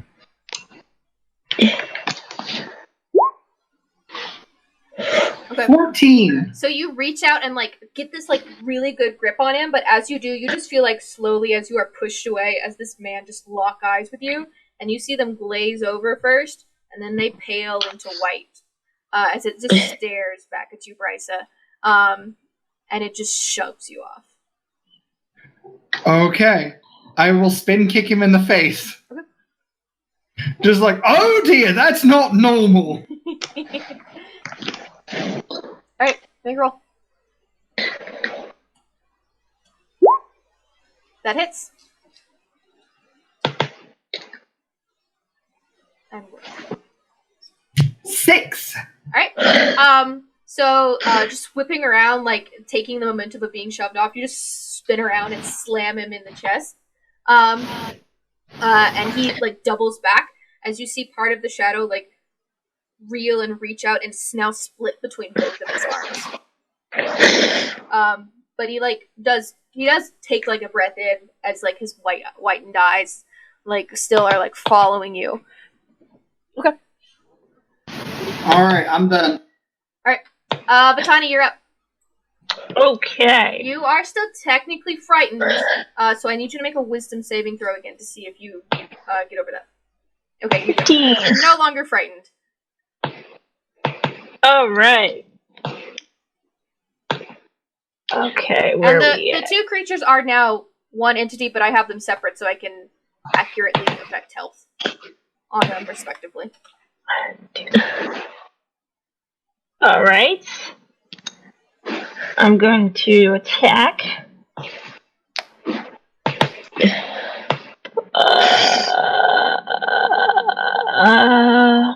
I should be attacking with my short sword or dagger this time. Ooh. He is currently engaged with Brysa. Okay, I'll do dagger then. 19. That hits. So that's 4, and then roll 2d6. 2d6.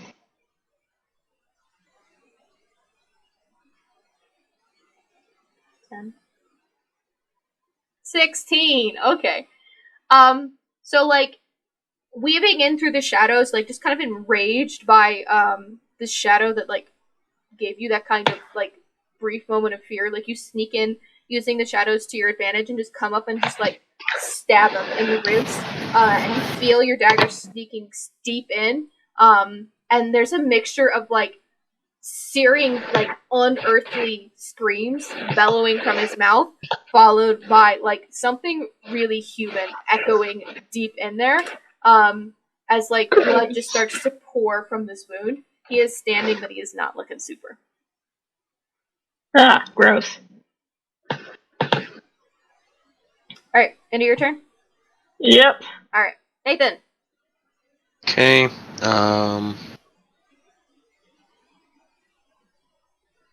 lost all my tab. There we go. Okay. I'm debating if I should heal or not, but I don't think so.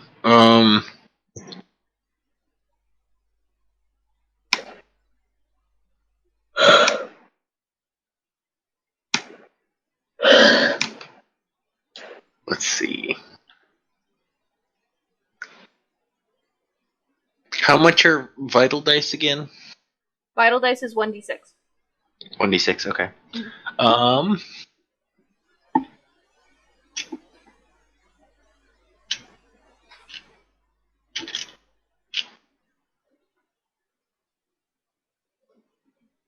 Can I use Sorry, my headphones are talking to me.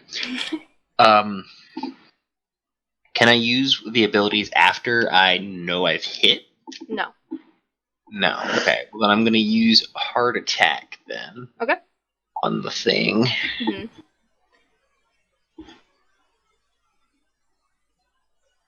That will hit. So roll 3d6 plus your weapon damage. Oh. It's an additional die 6. No. Because Heart Attack is 3d6. But you're shooting it at point blank, so it would be a disadvantage. Wait, who are you shooting? Oh, wait. Why am I using crossbow? What's that? I need to use a dagger. This guy right here. Okay. Well... That's my bad. I used the crossbow. I meant the dagger. So the dagger, I would just roll. Yeah. So it's a straight... So for Heart Attack, it's just a straight attack roll. And then if you hit, you do an additional 3d6 damage. It's a die 6. It's not 3d6. No, it's 3d6. Not according to what you have written. It is! I just copied and pasted what you had in the document and it says die 6.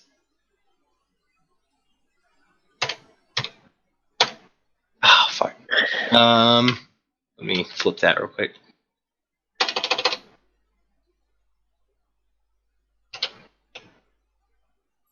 Okay, that does not hit. I miss anyway. Yeah, so that doesn't hit. Okay. So just kind of be it comes up on you, and we'll say you have to reach to switch out to your dagger. Unfortunately, do not have enough time to stick it before it catches your hand, as those black claws rip down with unearthly force on your hand. It's the Shadow's turn. It's gonna do a thing, and I'm not gonna tell you what it is.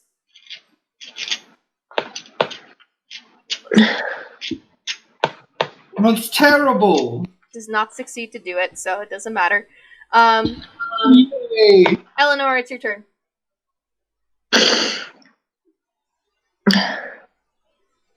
I have absolutely no idea how to fight a shadow. I'll start by trying to use my longbow. Okay. We'll see what happens. Okay. So seeing the shadow congeal down into this man, you're not really sure where to aim between the giant deer and the two people crowding it. So you shoot overly cautiously, and it hits the one of the support beams in the tent and vibrates, and you see the man that's being possessed snap his head up to see it, and then snap his head back across to you as these blank white eyes, just pure white, stare back at you across through the fire. Even through the fire, they still appear white despite the glow of the flames. What's Faye doing? She's going to be overcome by a sudden bout of courage. She's going to bound across the camp and attack the possessed man. Okay, she can move 8 squares. So maybe not that much. Yeah, you're not that far. She can get that way. 1, 2, 3, 4, 5, 6, 7. Okay, she's gonna run closer for now. Right. So she starts to go up though to try and help you out. Okay. Yeah. That makes it the thug's turn. Now with he pulls out his sword and is looking between Brysa and the Tani next to him now. And he's breathing hard as the shadow is creeping up further and further. And even as it is, you see it fading away. It's not that charred black, that you saw take over the other individuals. This one is more of a tint, and even then it's still like fading away until like it's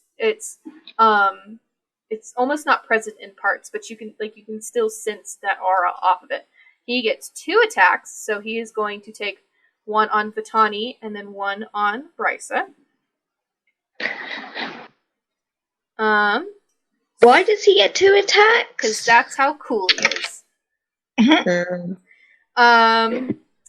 Does a 16 hit you, Vitani? What am I looking at? The number in the shield. Yeah. Okay. Then you are going to take 7 points of slashing damage.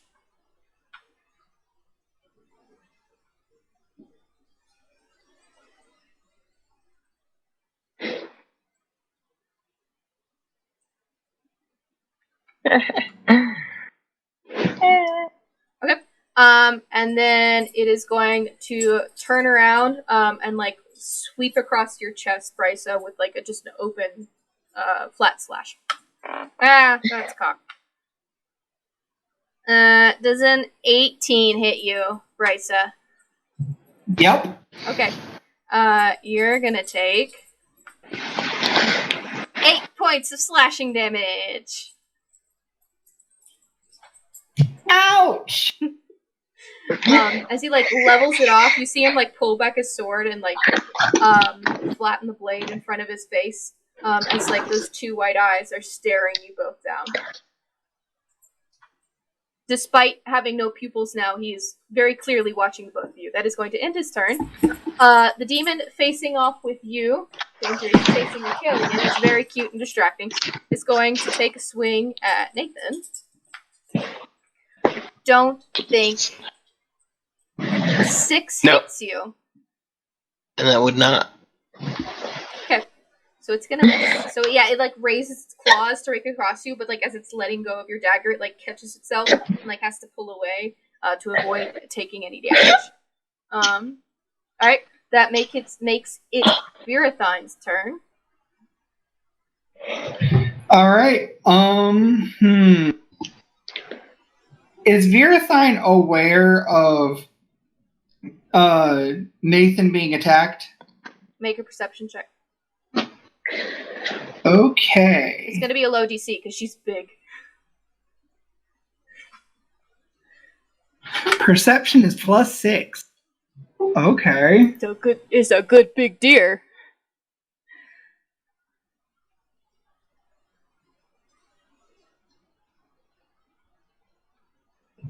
$10. That hits. Oh It wait, hits? it's not a hit. I'm sorry. I'm sorry. I'm sorry. You saw it. You definitely saw like Nathan is being attacked. Okay, charge with the hard. He just kills me right there. Okay. Wrong number. I'm sorry. Okay, make an attack roll. 25. That hits.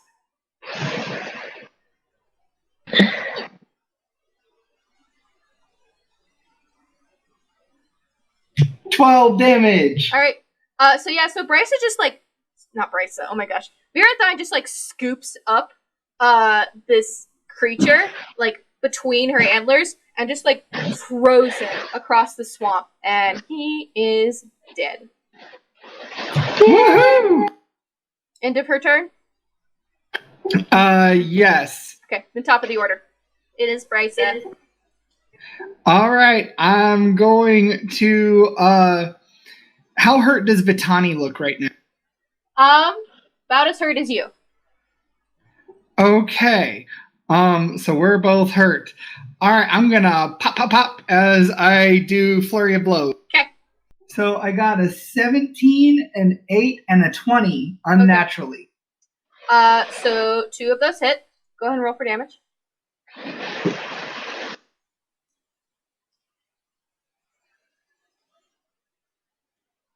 A total of 12 damage. All right. How do you want to do this?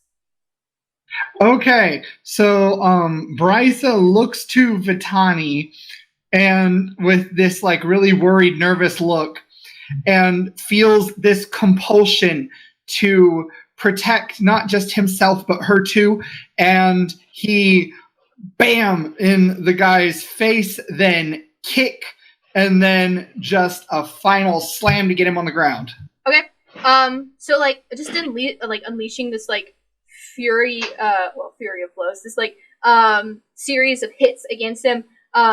You see him peg into the ground, and as you do, like Doctor Strange style, you just see the shadow like pull out of its body and like wisp up before it like dissipates. And you see that white fade from his eyes as just like he takes one last breath and it's gone. And that is the end of combat. They're dead. Are you alright? Who are you asking? He's asking Vitani. Okay. For the most part, I felt better. Wipes a little blood from his face. Is everyone alright? Yep. The fuck was that? What the fuck was that, DM? Make a religion check. Okay. I'm not good at All that. of us? If you are seriously pondering this question, yes. Yep. Oh, I got a natural 20. Nice. Okay. I think, okay, so Bryce is the only one who knows what it is. Yeah, so Bryce, that actually fits thematically. So Bryce, you know, having studied as the World Walker for years, this phenomena is something that you had read about, but you had never thought you would see. The creatures that are now on the ground, or the other what were bandits, with their blackened skin and the star white scars. These are what are known as nurches. Basically, this is a basically foot soldier demon. When they become corrupted, this is the form they take on. Making an assessment of the shadow, there's only so much you can guess about what it was, since you're not there's no body to analyze, but based on all the powers it displayed and all the abilities it had, you believe this to be a Bollock, which is, now that I think about it, not the best way to pronounce it.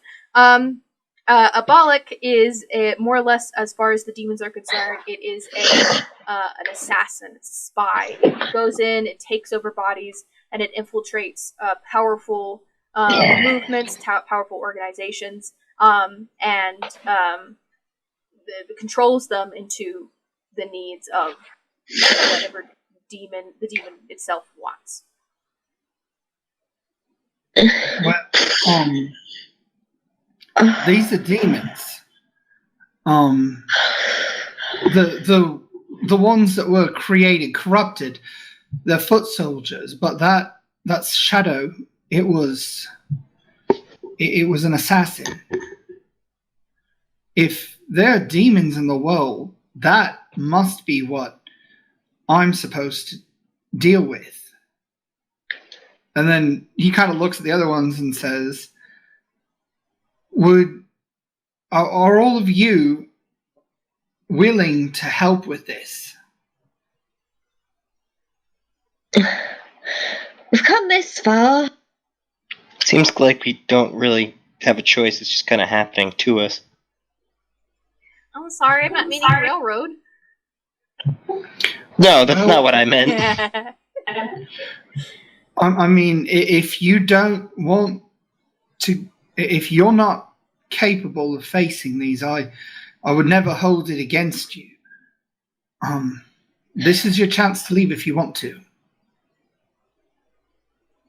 But I would love help.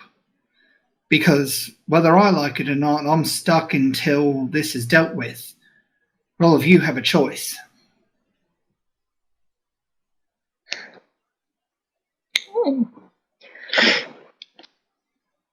Do you think you'd be able to take them on your own? Honestly, no.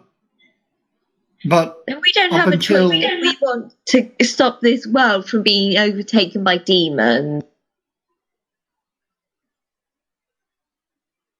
I don't know. But suffice it to say, you've all proven very capable.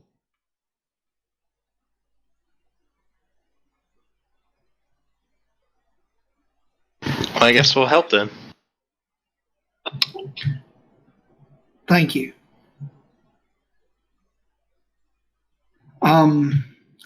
Can I go back to the dude that we tied up and the other dude be stabilized and bring them over here? Forgot about that. Yeah, you can do that. Okay. So I do that, and once they're over with us, I will say, do you see what this is? You would have been this if we hadn't taken you out earlier. You're welcome. Do you see what kind... Sorry, go ahead. Can they... Are they still gagged? The one dude is. The other one's unconscious? Yeah, the other one... Well, I imagine we got him barely conscious, but he's not really tied up or anything. Okay. He's not really in a position to argue. That's fair. Okay. Right. Do you see what sort of problems come from your decisions? They kind of like the conscious one is like looking at like locking eyes and just like staring at the bigger guy who on the ground, and there's just like shock just playing across his face. I take the gag off and I say, do you understand that we all reap whatever we plant in this world? And clearly your friends, and you by extension, planted this. We did. This is not our doing. I have none to do with this. No, you were just associated with them and would have become one of these. This isn't. No, this is not Shin. You would not have done this.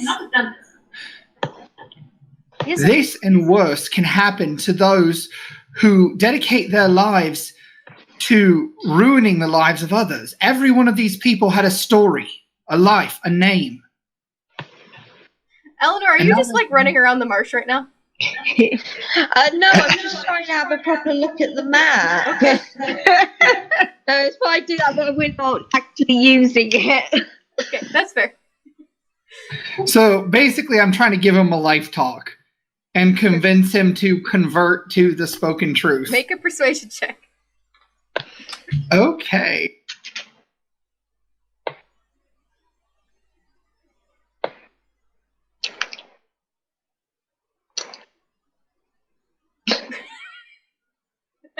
Natural one! Jeez. I have rolled an inordinate amount of natural ones this session. It's just, I think our roll 20's just out to get us. Yeah, so like he's just shaking his head like he's not buying. But he's like, this is not what we were here to do. Shin would have no part in this. This is fucking the androids. Oh, get better friends. What? Well, get some better friends who aren't involved in this He's not shit. my friend, he's my commander. Get a better commander then. Why would bandits have commanders? Did you ask him this? Yeah. No, yeah. Okay. He just kind of gives you a death stare and does not respond to that question.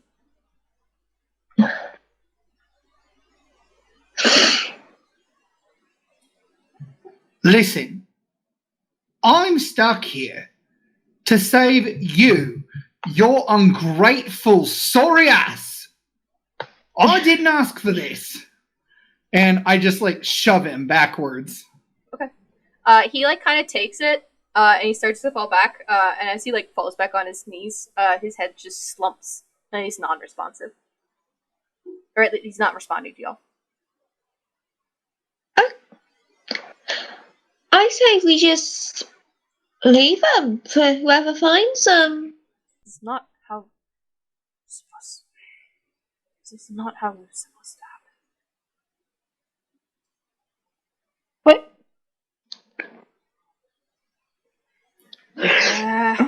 I don't know. I don't know what any of this is. Why are you asking me? I'm a dumb bandit. He glares at you, Dathan.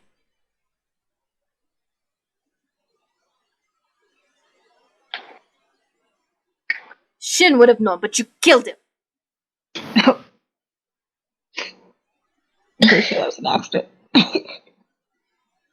Oh, I'm sorry that it's such an inconvenience that we try to protect ourselves. Why the fuck is a child in the swamp? She's lost. I'm a child with a knife. She's a secret military weapon. Do you want to know where I can shove this knife? Go up my ass. I'm so scared. Do it.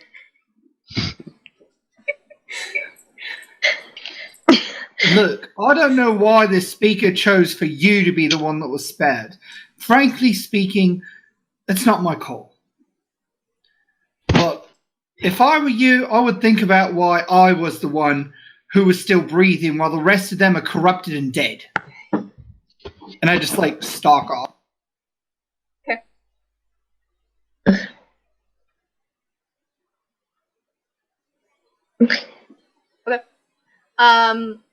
Where you stalk off to, you do notice that there is a wagon just filled to the brim with supplies. Don't have to investigate it, it's just there, since it seems like you need a moment to cool off.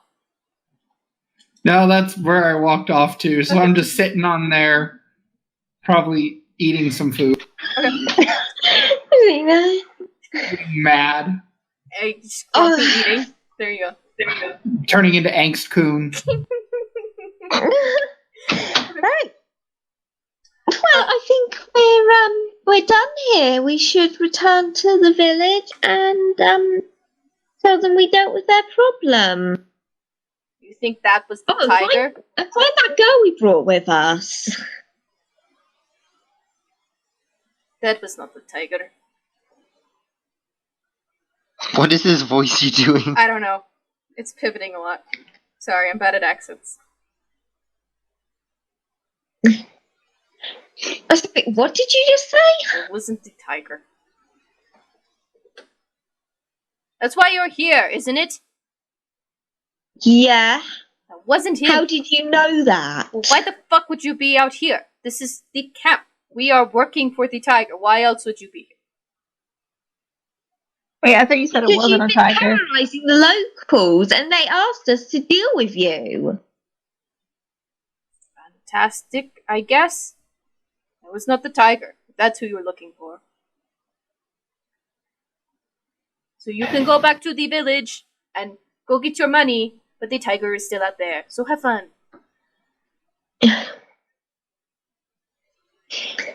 Alright.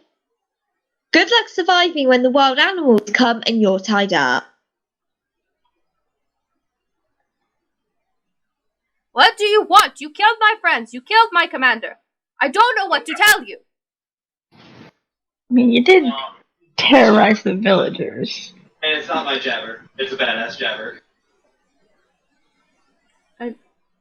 Personally, I want to go back to the village and tell them their problem is solved. And then move on with my life. Fantastic. Then solve their problem. Right, come on guys, can we go? Wait.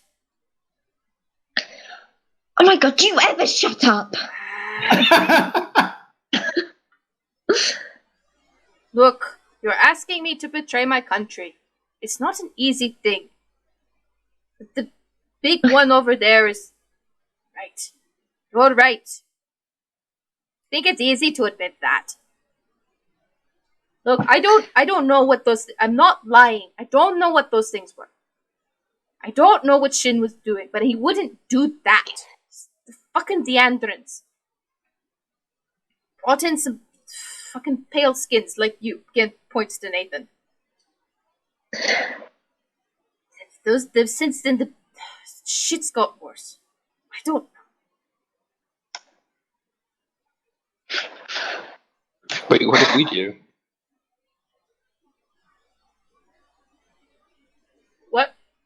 So wait, what did we do? Well, it's not you, or you'd be one of them, wouldn't you? He's being racist. No, I just meant like the engines in general. Like, what did we do? I'm curious. Look, Shin had the Andron mercenaries come in. The folks that burned up, not my people. The one you killed, threw in the swamp, that's my people.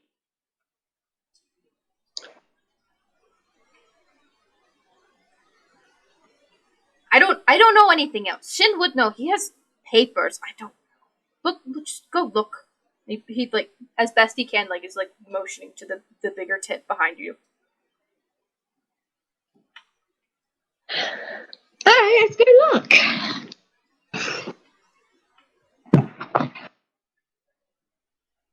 Okay.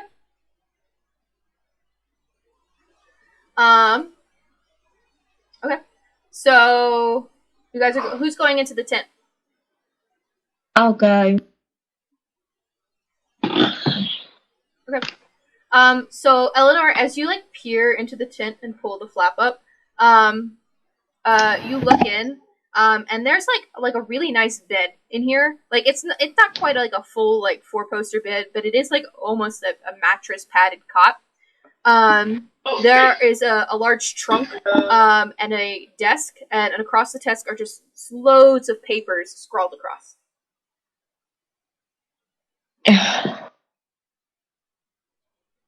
You got the papers part right. Oh my god. I guess I'd better start gathering this up to sort through when I'm able to. Alright, I'd say make an investigation check to see if you find anything of value.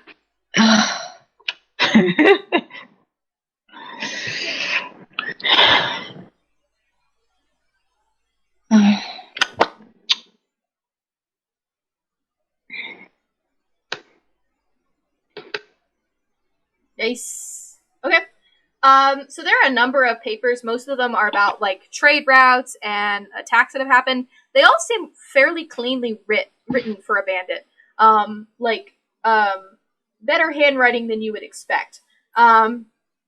You do find 2 letters of interest though that are not written by the same person. Rather, they are written by someone else. And let me add these to your journals.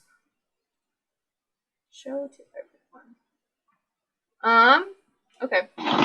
So you should, in your journals, have 2 new mysterious notes. Okay. And this is available to everyone. Mysterious notes. Ah, man. Ah.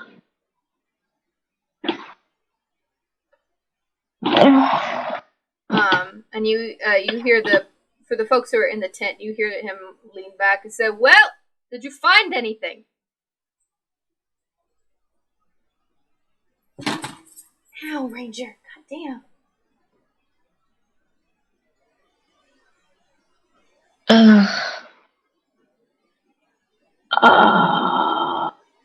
Yep. This guy appears to be a hoarder.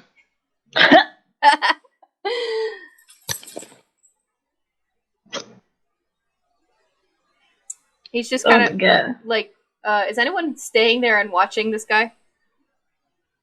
He's tied up. What's he gonna do? Untie himself. There's a fire right next to him. I'm over on the cart. Okay, so you are actively watching him? Yeah, watching him from a distance. Okay. He's not making eye contact with you, but he looks pretty, like, peeved. Alright. Alright, I suppose that's everything we can get from here. Good luck, random bandit. Right, let's go. Okay. Go. Okay. All right, on the road again. Did we find all this stuff? What? All these notes? Yeah, you found Yes. both these notes. Okay. Did somebody take them? I would presume Eleanor grabbed them since it was her investigation check that found them. Yeah. Yeah, I just Okay. grabbed all the paper to sort through. Okay.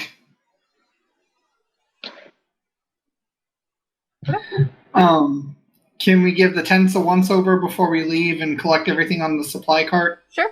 Probably should. Okay. I will say, Bryce, you pretty easily find your supplies again. Hey! So you have all of your starter gear back. There is all of the tents have the same equipment. But like the bandits, before they were basically like dissolved into demons, had a light bow, short sword, and in all the tents you find the supplies for an explorer's pack in each. Inside the bigger tent, besides all those papers, you find in that chest, just like it's filled almost to the top with gold coins. So I cannot even count how many gold coins would fit like a big chest are piled up in there. And then there is a symbol. It appears to be of some kind of military rank, but at first glance, I don't think anyone could immediately recognize what military it is.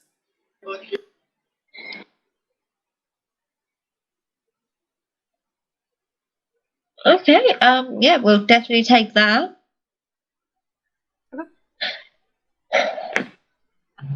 Yep, and then I guess we're gonna. Can I convince Virathine to pull the cart? Make a persuasion check. Okay.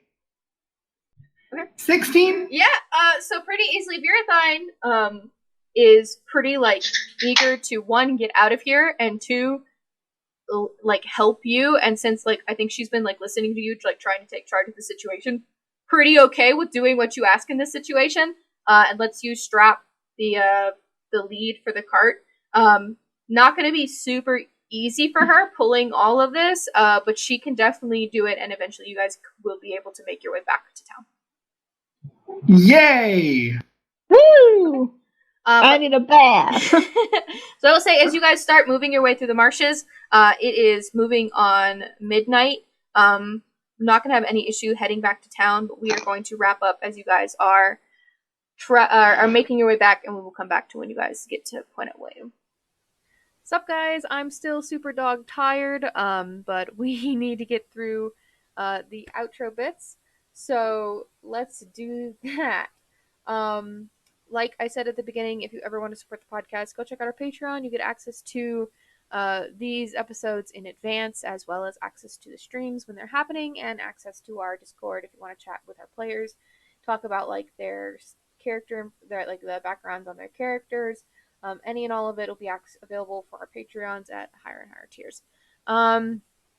And definitely go check out those rewards, and all the money goes to supporting us and making this podcast better. And I'm really excited because we're going to be able to start hosting bigger and better giveaways as we start having a little bit more of that support coming in.